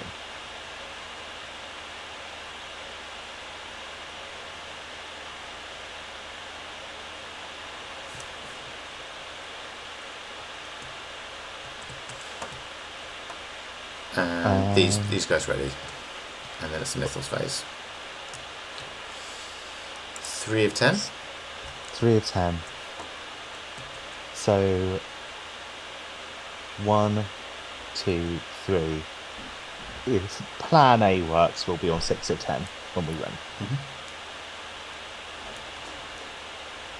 I didn't do the thing again. Or did I? No, it was a while ago that I got rid of that Ancient Evils. Anyway, Psychic Pull is not terrible for you, is it?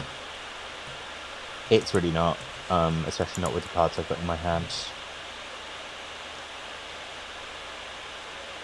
It's slightly annoying to do mechanically, but apart from that.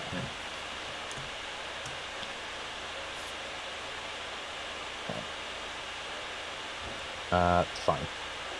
I'll test against 0. 4 versus 0, I believe.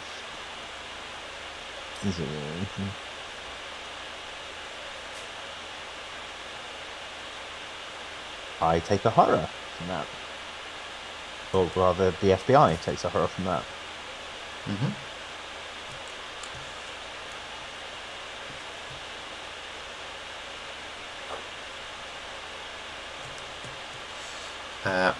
I sadly have met the Deep One Bull. Sugar puffs. Okay. Yeah, but I think this isn't drastic. So I choose and discard 1 card from my hand. I pick the spare copy of Maelstrom Blacklist.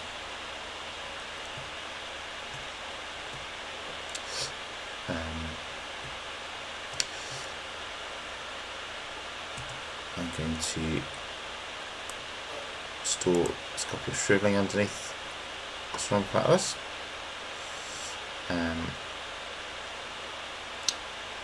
I'm going to play Miss Sevilla from... Oh, that is actually quite annoying. Never mind. Oh, that is actually extraordinarily annoying and really bad. Oh, I was feeling so happy about everything. Okay, it's 2 evade.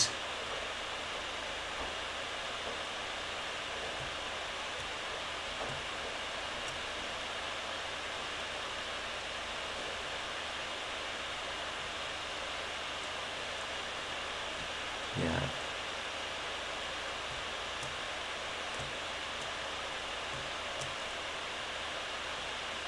Yeah, suddenly this is looking really bad. I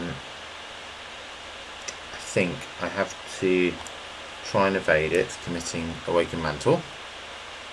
Okay. And that puts me at a 3 versus 2. So this is just a proper Hail Mary play here. Yeah. You wouldn't want to lose Mr. Friday as well, then? I don't think so. Oh. Oh, okay. Oh god, this is a terrible Hail Mary play. It would have been great to have used Miss Sevilla here. 1 Doom on the current agenda. That's just awful, isn't it? Okay. Yeah.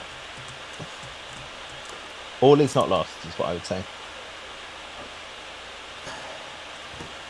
If I just had 1 more resource. If I just had 1 more resource and I've got a really good play in my hand to get that 1 resource, I could play Miss Sevilla.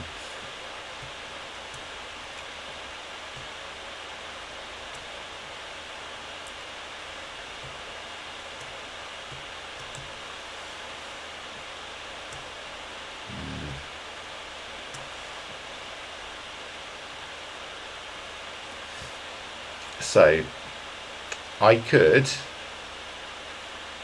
take a resource and get an attack of opportunity, putting me on 4 damage. Play Miss Sevilla. No, I've actually lost my opportunity to do it with that stupid Hail Mary play.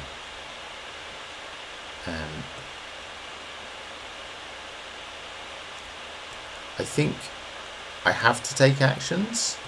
I don't think I can skip my actions.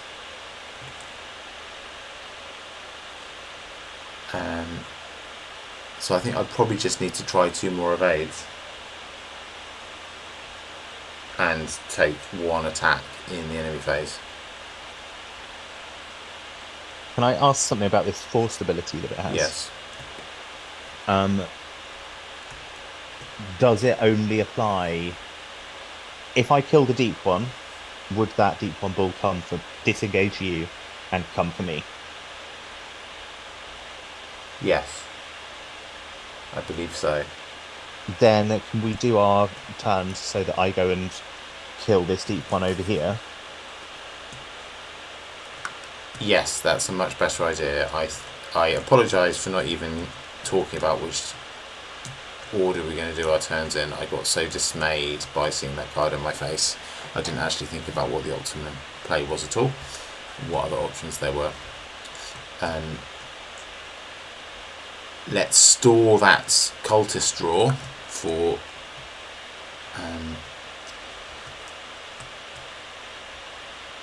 the next token pool and retcon that poor play. Okay. Cool.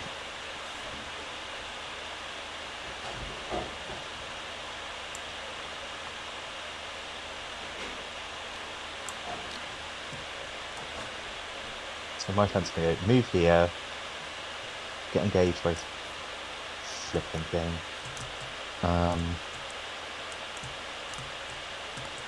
At which point Dagon attacks me. Yeah? Or you place a doom on Dagon. Dagon attacks me. Okay. Rather than like taking a doom, I think it's the right call. I've got soak.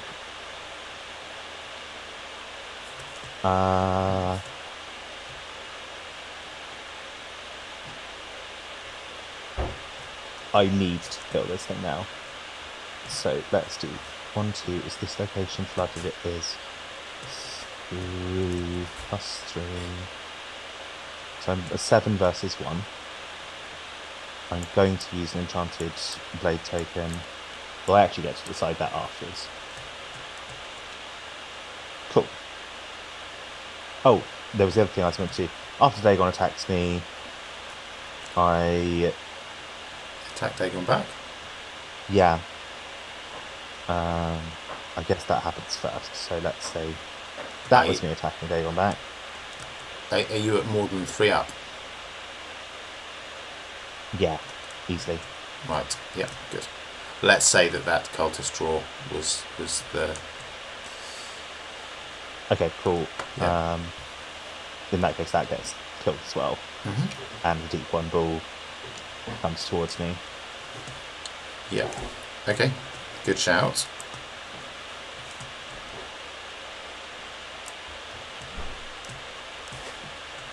Your only issue now is that you can't just immediately go to the lair unless you've got some way of bypassing here. I do, and this is why it would have been by far the most sensible play was to chat to you about turn order and planning our turns rather than just blundering into that. I think I forgot to get my 3rd evidence on the Hawkeye folding camera when I cleared this location.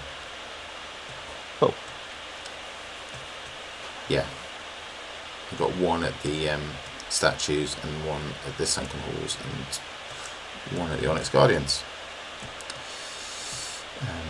Yeah, and I do really need to get out of the Onyx Guardians this turn because... I've just realised I have 1 more action, so I'm going to do it. Go back. Okay, to where I've come from. Cool. So, my turn, I'm going to sacrifice Earthly Serenity. 3 resources. Play Missive Relier for 2 resources. I'm going to attach Shriven into the Astronomical Atlas.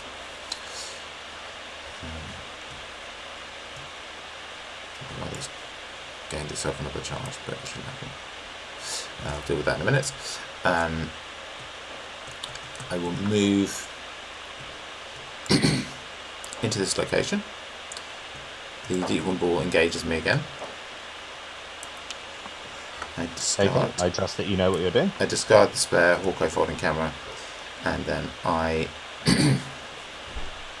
spend a charge from Missivillia to evade the Equine Bull. I will commit this shriveling to it to my evasion attempt, and another +1, so it's +1 from miss, +1 from that, +1 from that, so I'm at 7 versus 2.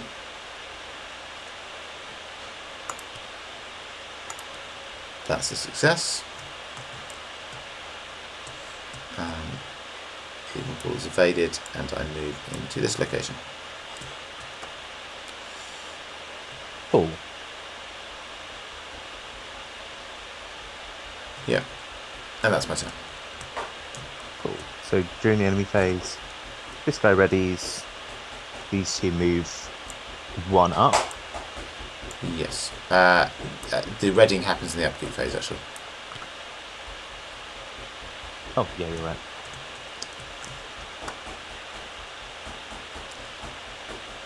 Oh, and this copy of Shriveling comes into my hand because the test was successful.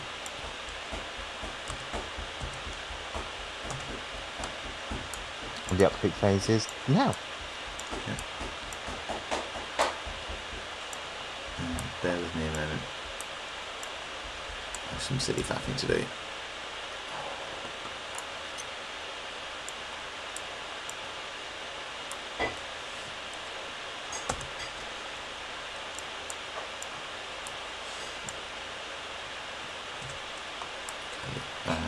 I reshuffle and redraw my deck, and I take a horror for my troubles. Oh no. There he is. The Vengeful Hound. Oh, we left him upstairs. Oh, but he got discarded by being upstairs, didn't he? Yeah. But I have the Missivillia, so I'm okay. That's fine.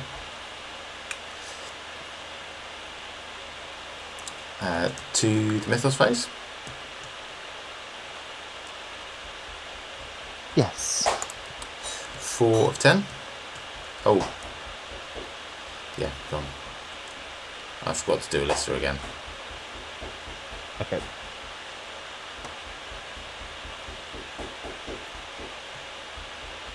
Cool. So, Conspiracy of Deep Ones. Test my willpower. This test gets +1 difficulty for each sanctum location with a key on it, which is 4 at the moment, right? Yes, correct. It's a bad draw. It's a bad draw, which I'm likely to fail on. I don't know what for. I probably do have stuff I can discard to this test, to be honest. I could discard this Riot Whistle. And there's a part of me as well that says that I'm just going to lose, because if I'm 4 versus 6 at the moment, so I've got something really funky to contribute. Yeah, I mean, unless you can get yourself to about 2 up, it's unlike you're so vanishing and unlikely to pass that you're really kind of throwing the cards away. But I can just choose to be attacked by Hydra, which is broadly fine. Yeah. Take the test and see what happens.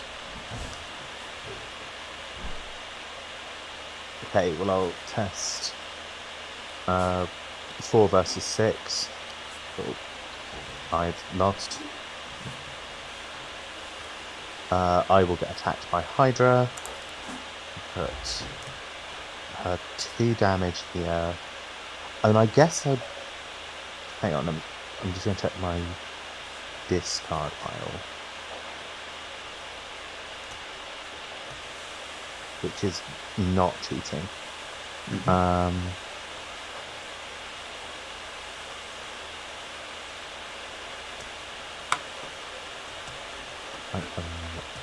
And I'm just gonna take the horror. No, I might as well give it to Spiritual Resolve, right? I'm being silly. rather than put it on Spiritual yourself. Resolve. Yeah, the Spiritual Resolve has done its work. If I'm just you, having like yeah, I mean, if you're able to, you I shouldn't have shouldn't thrown the have put card the away. card in the Let's get garage. that back. It's a good card. Doesn't deserve it. It's a very good card. Um, I'm probably going to shuffle my deck in the next couple of turns, but it feels like the likelihood of drawing another Spiritual Resolve rather than just get like using it for its intended purpose seems low. I think this is. Strangely, I clicked on it in the bin and it's now disappeared. Oh, I grabbed it. Oh, you grabbed it as well. Right, there we go. Cool, that's me done. Oh, for fuck's sake. What have you found, Dave? It's not nice. It's the Aquatic Abomination. Yeah, I thought I would spare you the horror until it was really necessary to share exactly what I've dug up. It's okay. It's fine. It's fine. It doesn't look terribly fine. It looks to me like you might be about to die. It looks to me like I am very glad that I got Miss Avrilier down. Cool. I'm a little sorry that I'm not going to get to use Shriveling on these guys, but I propose that I take my turn first in case it does go horribly wrong. Please do. Like I can do an emergency elusive to get to you. Yes. So,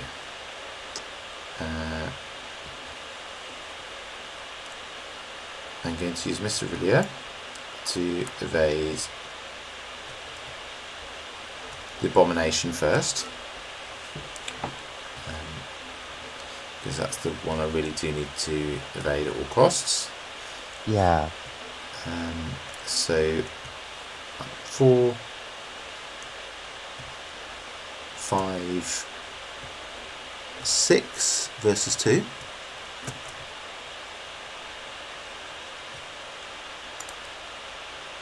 So -3, that's a success.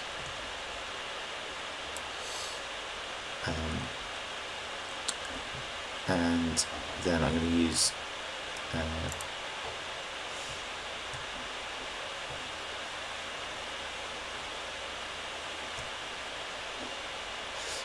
miss again, committing one of my copies of Shriveling. So I'm a 7 versus 3.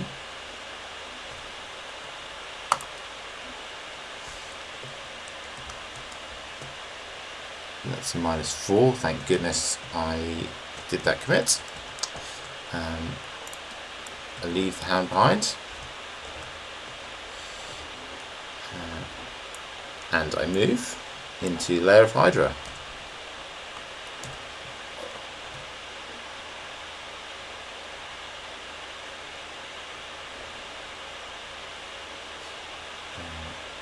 Cool. So that's 2 actions.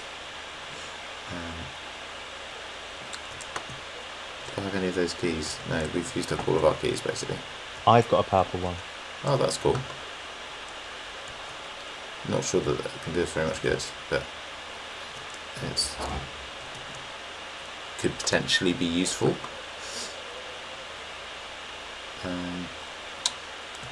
For my last action, I'm going to use Clairvoyance, I think.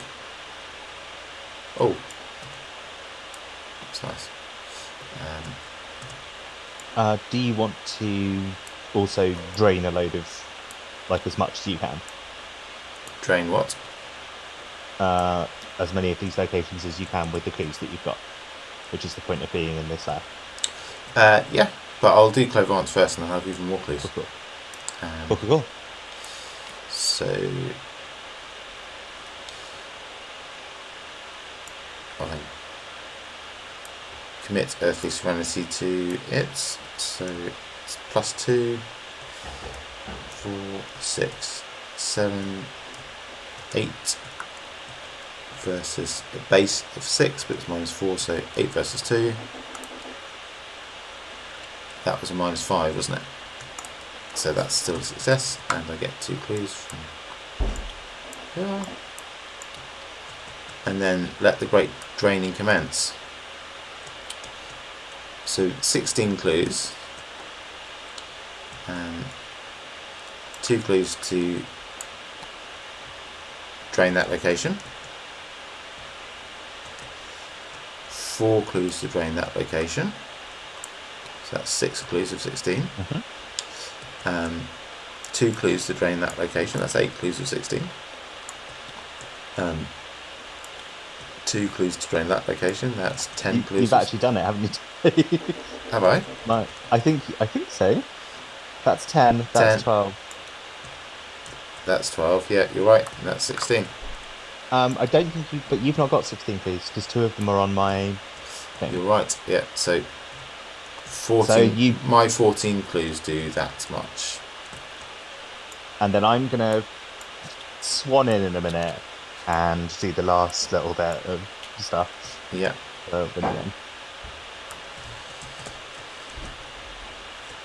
It feels like a very Zoe move to like show up, do some stabbing, and be like, "Yeah, this stabbing." Yeah. I'm helping. Really made the difference. Yeah. Turns out what we needed all along to solve the Innsmouth Conspiracy was just stabbing things with bladed objects.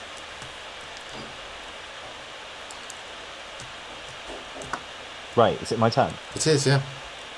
I think I should just go down here and do the thing. Sure, yeah. Unless that would kill me, which he's going to engage me. But that's fine.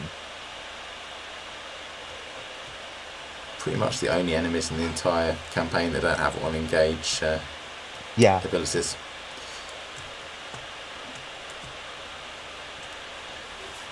I'll do agency backup just because I can. Yeah.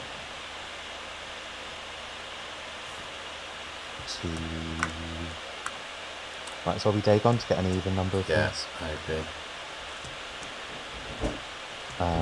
But I only need 2 of them anyway. And it's a fast action. So we'll remove 2 of these. Are you not going to... You've got a third action, surely?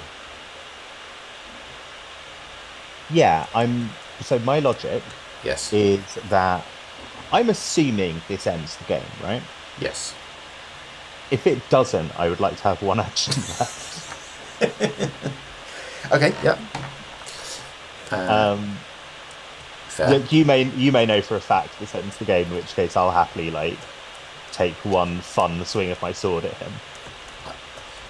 I did lose the axe deck before, and I purposefully didn't look at the flip side of this. I'm pretty sure it's the only one. But okay, I'm gonna play it safe. Yeah, do it. The seas part with a roaring torrent. Chill air flows through the corridors of Yanafle as it rises. When the stars look down upon its alien emerald halls, something in the air changes. There's a sound like a snap and the hissing of air being pulled through the vacuum of space. Then, like automobiles lurching to life, the earth and the moon begin to move once more. Add this card to the victory display. If there is another act card in play, you may choose to either continue playing in order to accomplish the objective on that card, or proceed immediately to R1 without fulfilling that objective. If there are no other act cards in play, which there aren't, we may proceed to R1. I wonder what the other act card was that we could have had in play. I'm just having a look at the setup. When constructing the act deck, use only the City of the Deep V1 version of Act 2A. Set City of the Deep version 2 and City of the Deep version 3 out of play. Oh my goodness. This was not the right scenario for TTS to lose our act deck on. I'm not sure that's even the right one. Yeah, I think we should have had the... No, that's version 2. That's version 2. No, we should have had that. We've not run into anything that put another act into play, have we? No. I suspect that if we'd got lots of flashbacks, then we might have. But we didn't, so that's fine. So I feel like we got a decent number of flashbacks in this game. I don't feel bad about the number that we got. No. These things, these little Easter eggs tend to be like when you get the vast majority of them tending towards wall. So I don't think we should feel bad about it at all. But let's go to resolution 1. Yeah, I'm just looking around for it. It looks like there was a flashback in this very thing.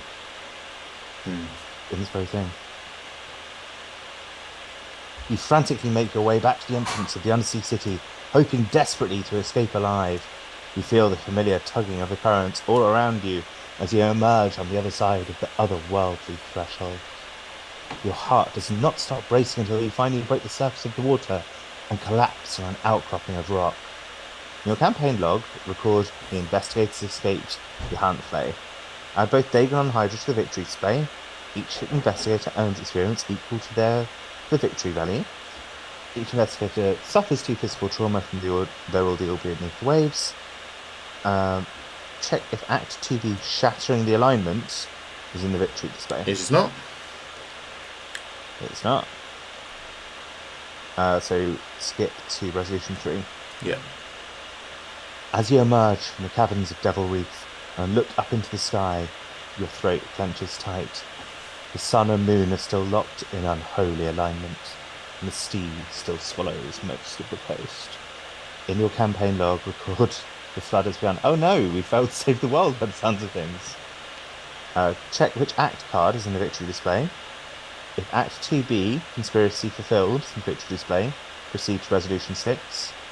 If Act 2B, Conspiracy Dismantled, is in the victory display, proceed to Resolution 7. Look, we're not reading this properly. This is Act 2B, Shattering the Alignment.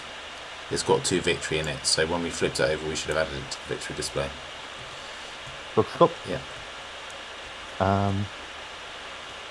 So let's roll that back. Yeah, Resolution 2. I thought we'd done better than that. Yeah. Resolution 2. As you emerge from the caverns of Devil Reef and look up into the sky, you're relieved to see the sun and moon no longer in alignment. The tide appears to be retreating as well. The seas seem to have finally calmed. In your campaign log, record the plot of the Deep Ones was thwarted. Yay! Investigators win the campaign. Yay! Check if another Act card's in the victory display. There isn't. If neither is in the victory display, skip to epilogue.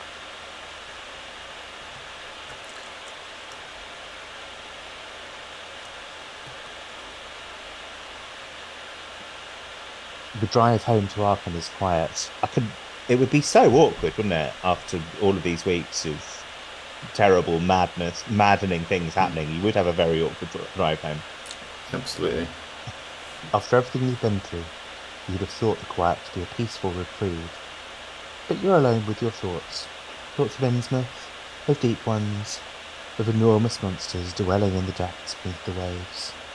You find yourself checking your rearview mirror regularly, waiting to spot the headlights of pursuers who want you dead, the glowing, unblinking eyes of an aquatic horror in your back seat, or perhaps even the cold, dead glare of Thomas Dawson, mutated nearly beyond recognition. But you see nothing, just an empty road. You sigh and run through the events of the past few weeks once more. You believe you've a complete picture of what occurred, and yet you still feel like there's something missing, another gap in your memories. Check the memories recovered section of the campaign log. If all 14 of the following entries are listed, I somewhat doubt they will be. No. Read flashback 15, otherwise proceed to epilogue 2. I think epilogue 2. I think it's very likely that it's epilogue 2. The Arkham Cards app is just saving our look.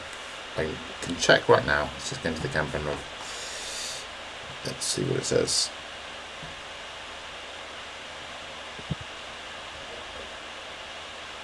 Yeah, it's the epilogue. You shake the feeling away. It doesn't matter. The whole ordeal is behind you now. Innsmouth, Dagon, Hydra, you can't play. Just a terrible memory you wish you could forget. Like all those other memories you lost. Your foot lies heavy on the accelerator. The faster you're away from this hellish place, the better. And credits roll. Awesome. Are you interested in how many memories we recovered? I'd love to know how many memories We we recovered recovered. A Meeting with Torrance Dawson, A Deal with Joe Sargent, Discovery of a Strange Idol, Discovery of an Unholy Mantle, Discovery of a Mystical Relic, A Conversation with Mr. Moore, and The Life Cycle of a Deep One. So how many is it? 7 of 14. 7 14. I don't feel bad about that at all. No, Like no, this it's respectable. this is my I was going to say it's my first campaign, but obviously we played The Gathering. Is that what it's called? The Gathering is the first scenario of the Night of the Zealots The Night campaign. of the Zealot, Yeah. that's what it's called. But that's a sort of baby's first campaign. Yeah, that's what it feels It's like. it's the introductory campaign to teach you the game, basically. So this Like, is your first full campaign. Recently replayed Night of the Zealot with someone else, and I was able to start and finish it in between two sessions that we played. Yeah. Like it's very short and it's quite simple. Yes. This feels to me like the first real campaign that I've taken part in. Yeah. I have no context for whether the Arkham community thinks that this is one of the best campaigns, a poor campaign, somewhere in the middle. But this felt very, very good to me. Like it Yep. felt like an excellent product that's had a lot of thought put into it. I can tell that there is like I could probably play this half a dozen times and not feel like I've gotten all of the content out of it. Yeah. I agree. I think it's regarded as one of the better ones. I think it's one of the later ones. In general, the design chops of the team have improved over time. Yeah. We'll talk a bit about the other campaigns in a few minutes, I think. But yeah, it's one of the better ones. It's very much a mature design. It's got, with the number of memories to recover, it's got quite a lot of hidden bits and bobs to drag out the full narrative and objectives to hit during the campaign, and that more than quite a lot of the others, I think. It doesn't have very many story choices. The story is driven quite a lot by picking up the memories in the scenarios rather than choosing stuff in between scenarios. But it's I think it's one of the better ones. It's also not one of the harder ones, I think that's fair to say, which is partly why I suggested it as a first port of call, because I'd only played it once and I thought it wouldn't be too brutal. So we should have a bit of a conversation, if you feel you've got the energy for it, about what we play next, Arkham wise, and who we play next. I do have the entry for that conversation. Which of those two questions do you want to tackle first? We had a bit of a chat about the second one when we thought we were still streaming last week, and we in fact weren't. But I have some more to say about it. But we could talk about the campaigns first. Maybe let's do that as we'd start it. We are talking about campaigns now. Yeah. So I asked you what campaign you would be interested in playing next, and you asked me to suggest 3 options. Yeah, because I feel like otherwise I'll be wading through an endless list of things. So at the top of the mod here, you can see the campaign boxes, and not including Scarlet Keys, which I think had not been released at the time that this version of the mod was created. You said you've heard some bad things about the Scarlet Keys. It's basically the only campaign I have an opinion on, and apart from the one that we've just played. Yeah. And the opinion isn't even mine; it belongs to Andre, and I'm appropriating. It's not a good scenario. I think a good campaign for somebody who is starting out on their Arkham journey. It's I think universally found to be a very brutal face check. I suspect, because I have a lot of confidence in Maxine as a designer, that it will age well and will come to be seen a bit like the Forgotten Age, which we'll speak just a little bit more about in a moment. as a tough challenge that's really meaty and really good to get your teeth into. But we'll see that the transition to that position hasn't really happened yet with the community. It's still quite new, and because it's almost completely non-linear in its structure, and it's the only non-linear campaign really, it's much harder to get to grips with than the others. Like, I think it's, you not only have the issue of playing the scenarios and winning the scenarios, you also have an entirely new meta puzzle to solve in terms of what order you take the scenarios in, and other in-campaign choices that impact upon gameplay in various ways that I won't spoil. And that puzzle, I think people are really still grappling with. I think there's maybe one person who's written something on it that I'm not spoiling myself with, but who has kind of got to grips with that. I'm sure there are other people in the community, but a lot of the content creators, to my knowledge, are still working their way through it, and that's certainly where I am. I'm starting a third full campaign of it two-handed, and I'm just starting to think that I might have some ideas about how to approach the routing. But yeah, that's certainly I would not recommend as a good choice for your second full campaign. That sounds fascinating, and like something I really want to do one of these days. It also feels like it would be like reading The Hobbit and then skipping straight to the Silmarillion if I were to play that at this point. Yeah, or possibly the Unfinished Tales. So I would suggest instead that we tackle one of the Dunwich Legacy, the Forgotten Age, or Edge of the Earth. The Dunwich Legacy is the first full campaign that was designed. It's probably the most rough around the edges, and I would suggest if we did it, we use the Return to version, which adds a little bit of bug fixing and variety in the play. But it is a good campaign. It's a really solid campaign. It's where a lot of people fell in love with the game. It's got some really fun story beats, and that I will tell you about as we get to them.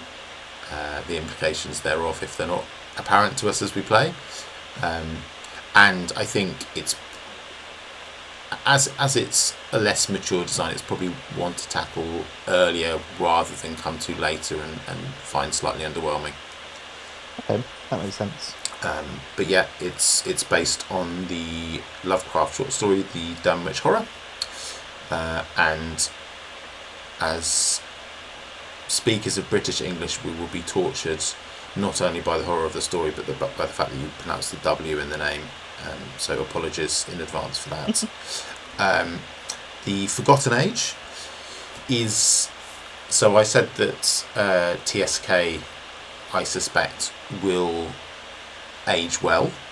And I'm basing that partly on how things were with the Forgotten Age, which was not well received when it was first released. It's a tough campaign, but it has come to be really well regarded over time, because although it really batters you, it's got a lot of very good scenarios. It's I guess people have learned to love how tough it is, and what a good challenge it is. It's a more pulpy scenario, a lot of jungle exploration. It's sort of Indiana Jonesy in some respects, relics in the jungle type thing, based on several Lovecraft stories, most of which I don't remember the names of, but it's got its own sort of thing going on as well. Go on. Was it the story with the unspeakable horror in it? Was that the Lovecraft story? No. Was it really not? I thought I covered all of them with that description. I mean, not a unspeakable horror obviously, Okay. many of the characters in all Lovecraft stories experience the feeling of unspeakable horror, but I wouldn't necessarily have given that the definite article. I see. That's interesting. That's the Forgotten Age. Edge of the Earth is maybe the most wild card of the suggestions. I haven't played Okay. this yet. I'm keen to. It's the first campaign that was released in the new release model, so it's got a linear structure, but I think you can decide, or you get choices that determine how many actual scenarios there are. It could be, I think, between 4 and 10. It's based on the Lovecraft story from the Mountains of Madness, which is set in the South Pole, I believe. It is. Yeah. And I think it's not too tough. There's a lot of reading and a mechanic that I'm not familiar with because I haven't played it, but involves story allies and choosing which story allies will accompany you on different parts of the adventure. So yeah, Okay. those are the 3 campaigns that I would suggest that we consider to tackle next.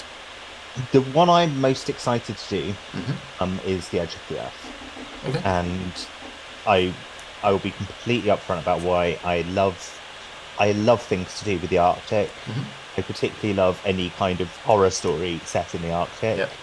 I recently rewatched The Thing Mm-hmm. with my son, and it has aged beautifully. Yep.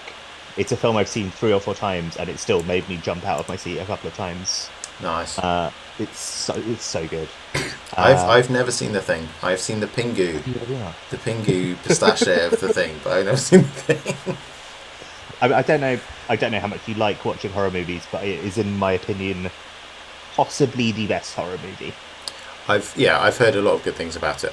I'm not a huge fan of horror. That's fun. I didn't know very much about it before I got into this game, and I have a bit more affinity with it as a consequence of having got deep into it. I will definitely watch The Thing at some point because I know I've heard good things about it as a film. Yeah, Um, it's some people. Horror doesn't have to be for everyone. Some mm, people love it, and some people mm, hate it. mm, That's the nature of the genre. yeah. But it was my son wanted to get into horror, and I that was the film I picked to be Mm, like, if you want to see everything this genre can do in one film, mm, and mm, it all being done really well, The Thing is the film to watch.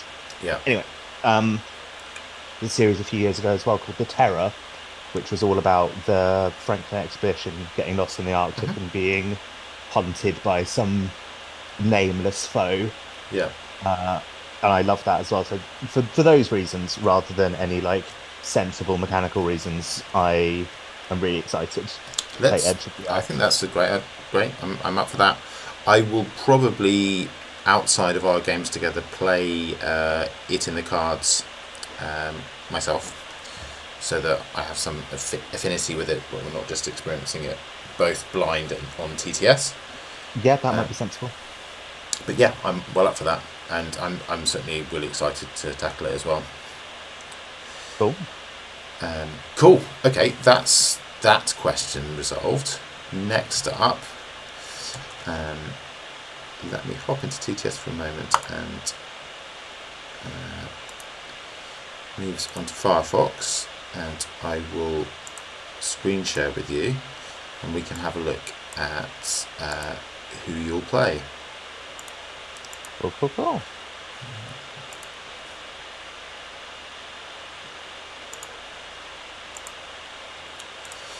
So, hopefully you can see my screen and the stream can as well.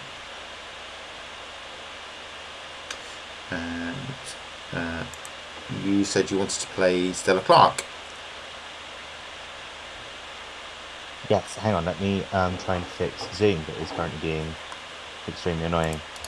Shall I just drop the link into Discord and then you don't need to worry about the screen Yes, sharing? you absolutely see that. Yeah. It's doing things that I do not understand currently. Yes. Oh, there we go. So, this isn't a deck list. This is just a place to hold some Interesting looking cards. some interesting looking cards.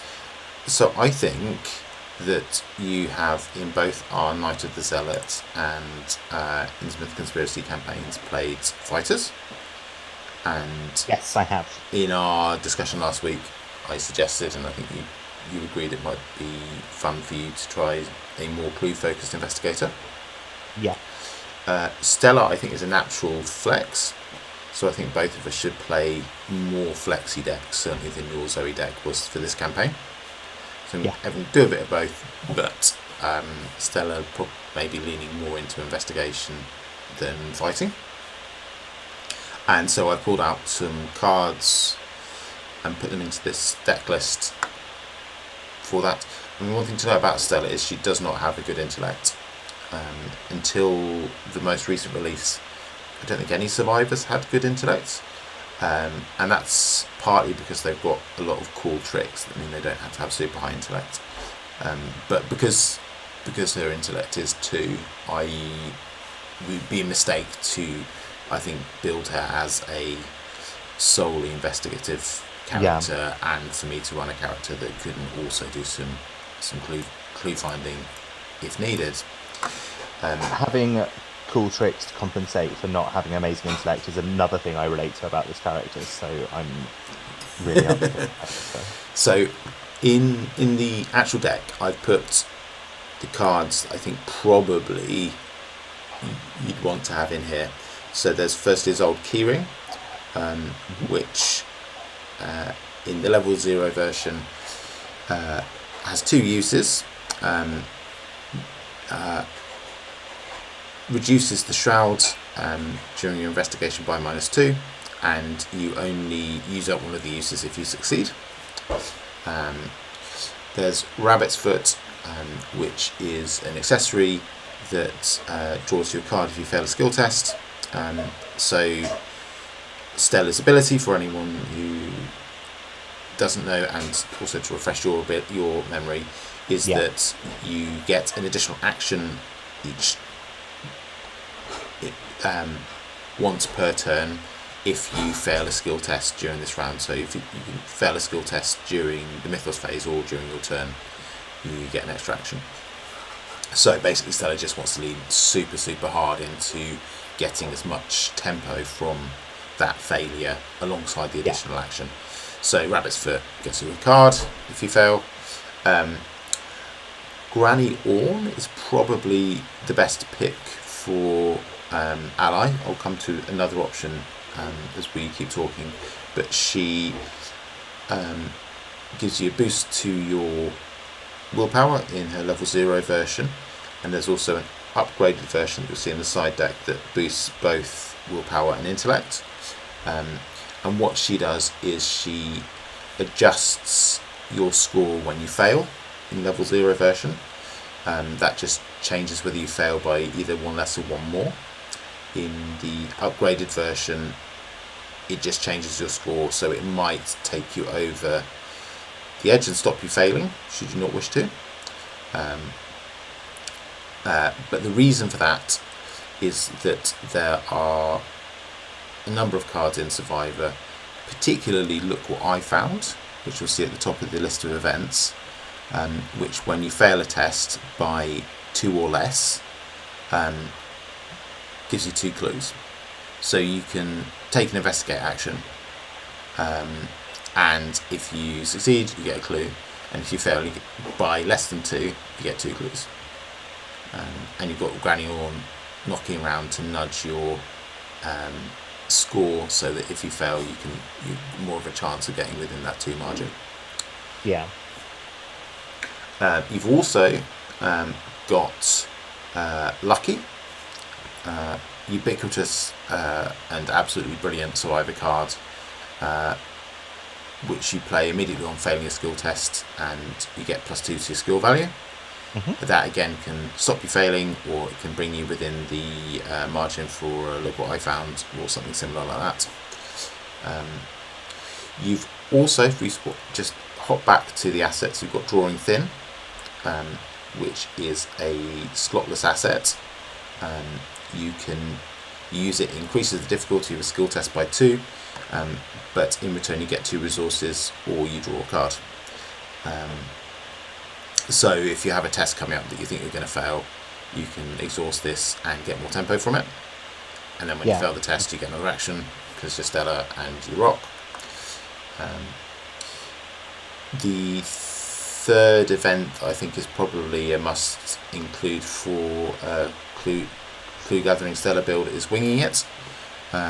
This is a 1-cost event that you can play as normal, but you can also play it from your discard pile and shuffle back into your deck. So you've got the recursion thing going on, and it gives you -1 to the shroud for your investigation. And if you play it from discard pile, you get an additional clue.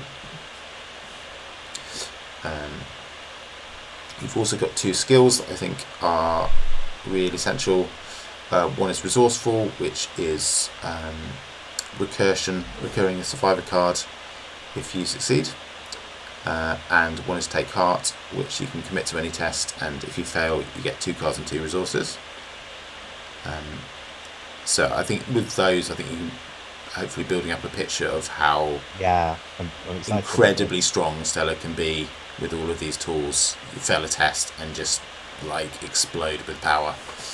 And I really like it flavor wise, as like this woman kind of clumsily approaching these cosmic horrors and kind of fucking it up, but recovering so well that she wins anyway is like it's something I really enjoy. That's the survivor way. So what I wanted to discuss with you are the sort of build around options that I can see for this deck. So if you look in the side deck, there's 4 cards that I've put in as 2-ofs in the side deck, and they're not mutually exclusive, but certainly all of them wouldn't be possible, but they're sort of build around options for the deck. So the first one is Dark Horse. So this is an asset that if you have no resources, you get +1 to all of your skills. This is kind of the most longest lived and earliest survivor archetype, and you have cards that synergize very well with it. So there's the Mariner's Compass, which is a tool for getting clues, and if you have no resources, you get an additional clue if you succeed, and you can also use the Mariner's Compass during your skill test to spend resources and pump up your skill value.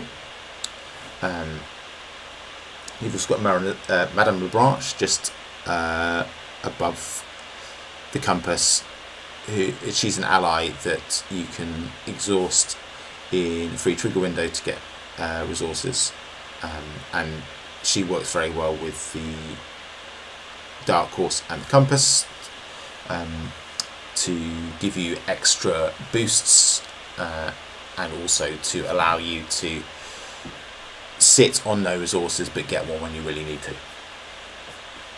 So there's a little archetype there. Moving on to the next 2-of option is Quick Learner.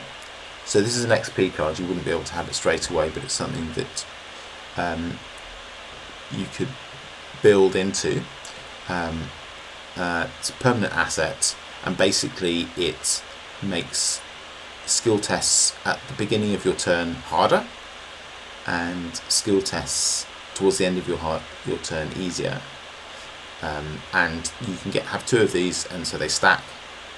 So you can have it so that you test very badly in your first action and the Mythos phase, and test very well at the end, which obviously synergizes very well with Stella's ability.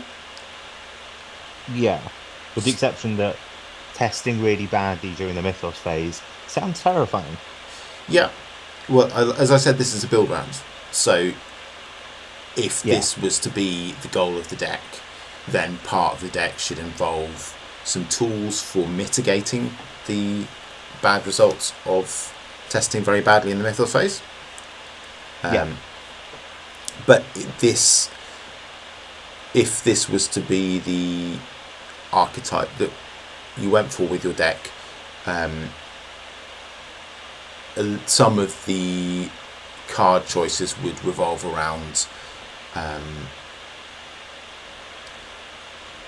cards that were happier succeeding or boosting the score. So you'd be less thinking about, you still have these fail winning cards, but you'd also be envisaging that actually later in the turn you would be like acing tests and building with that expectation.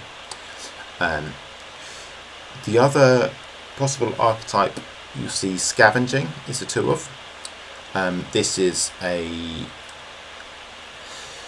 awesome survivor card which recurs items from your discard pile if you successfully investigate by 2 or more. Again, because you've got a 2 or more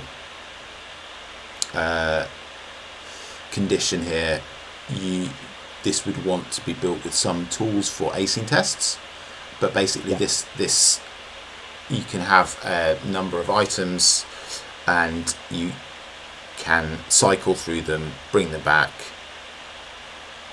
get tempo from them, cycle through them, bring them back. There's a upgraded 2 XP version of Scavenging that puts them directly into play rather than into your hand, so you don't have an action tax from recycling your items. And that allows for things like the keyring, which discards itself after you've used it up, or flashlights, which is another awesome shroud reduction tool, and various other things to be used, and like to get the uses out of them and then chuck them and then bring them back with Scavenging and keep going through them. And the last sort of build around option is Shed a Light, which is an event that if you are taking a test with difficulty of 0, the test automatically succeeds and you get an additional clue at your location and additional clue at another location. So you get 3 clues for tests if you manage to reduce the shroud to 0. You'll remember that we've looked at several tools for reducing shroud. There's maybe another skill card that I've failed to add to this side deck that also plays off test of 0. Is it Gumption? I forget. Or maybe it just reduces it. So any thoughts you have on these? Right now, the ones that seem most interesting to me are Scavenging and Shadow Light. But just in general, this deck, like the possibilities with this deck of like comboing weird, cool things together. It seems like it'll be really powerful, but like that's almost to one side in my head. It seems like it'll be really fun. Yes, yeah. I think so. That's what I'm after. Cool. Okay, Scavenging and Shed a Light. Awesome. Yeah. Cool. I think my own light might be fading a little bit as we approach midnight. Yeah, mine certainly is. You'll hear that I'm taking longer to say simple sentences. I will just say that I am planning to play a Dexter Drake deck alongside you. Cool. He is a magician. His main class is Mystic and his side class is Rogue. And I think he will be fun to play with, and I'll probably do a bit shooty, I think. I wanted to chat with you about what your deck exactly was going to be doing and think a bit about the campaign before I took any hard decisions. I haven't played Dexter yet, but I know he's cool. I think his asset swapping. It's going to be hard for me to unlearn the muscle memory of just charging in every time there's an enemy and engaging it as quickly as possible. but I think it's going to be fun learning a new archetype as well. Yeah, yeah. Cool. Let's chat a bit offline about the process for getting our decks together. Next week, should we play some Netrunner? This time next week, I will not be able to play Netrunner because I will be in Manchester with my mum celebrating her birthday. Awesome. Yeah. Do you have any particular plans in Manchester? I believe that we are going to, I think it's called like the Manchester Metropolitan Museum or something like that. Some sort of museum in Manchester where there is currently a bunch of ancient Egyptian stuff, which is the kind of thing my mum loves. Cool. And that I am like also broadly fine with. Yeah. So that will be interesting. She will know a lot about it and she will tell me many things. And I will find that an enjoyable experience. Cool. That sounds great. Okay, well let's not play Netrunner then. Let's. That feels quite Arkham-y. That 2 weeks today sounds great. Do not please activate any curses while you're in Manchester. I'll do my best. Thank you. Do my best. I'll see if I can find any particularly cursed seeming objects while I'm there and report back. Yeah. So let's play in a fortnight then. Great. Do you want to chat a bit about schedule? I kind of said that I felt it was maybe a bit uneven to be playing 2 weeks of Arkham and then 1 week of Netrunner. Shall we say goodnight to the stream and then we can discuss that ourselves? Yeah, let's. Sounds good. Cool. Good night, everybody. Good night. Sleep well. Thanks for joining us.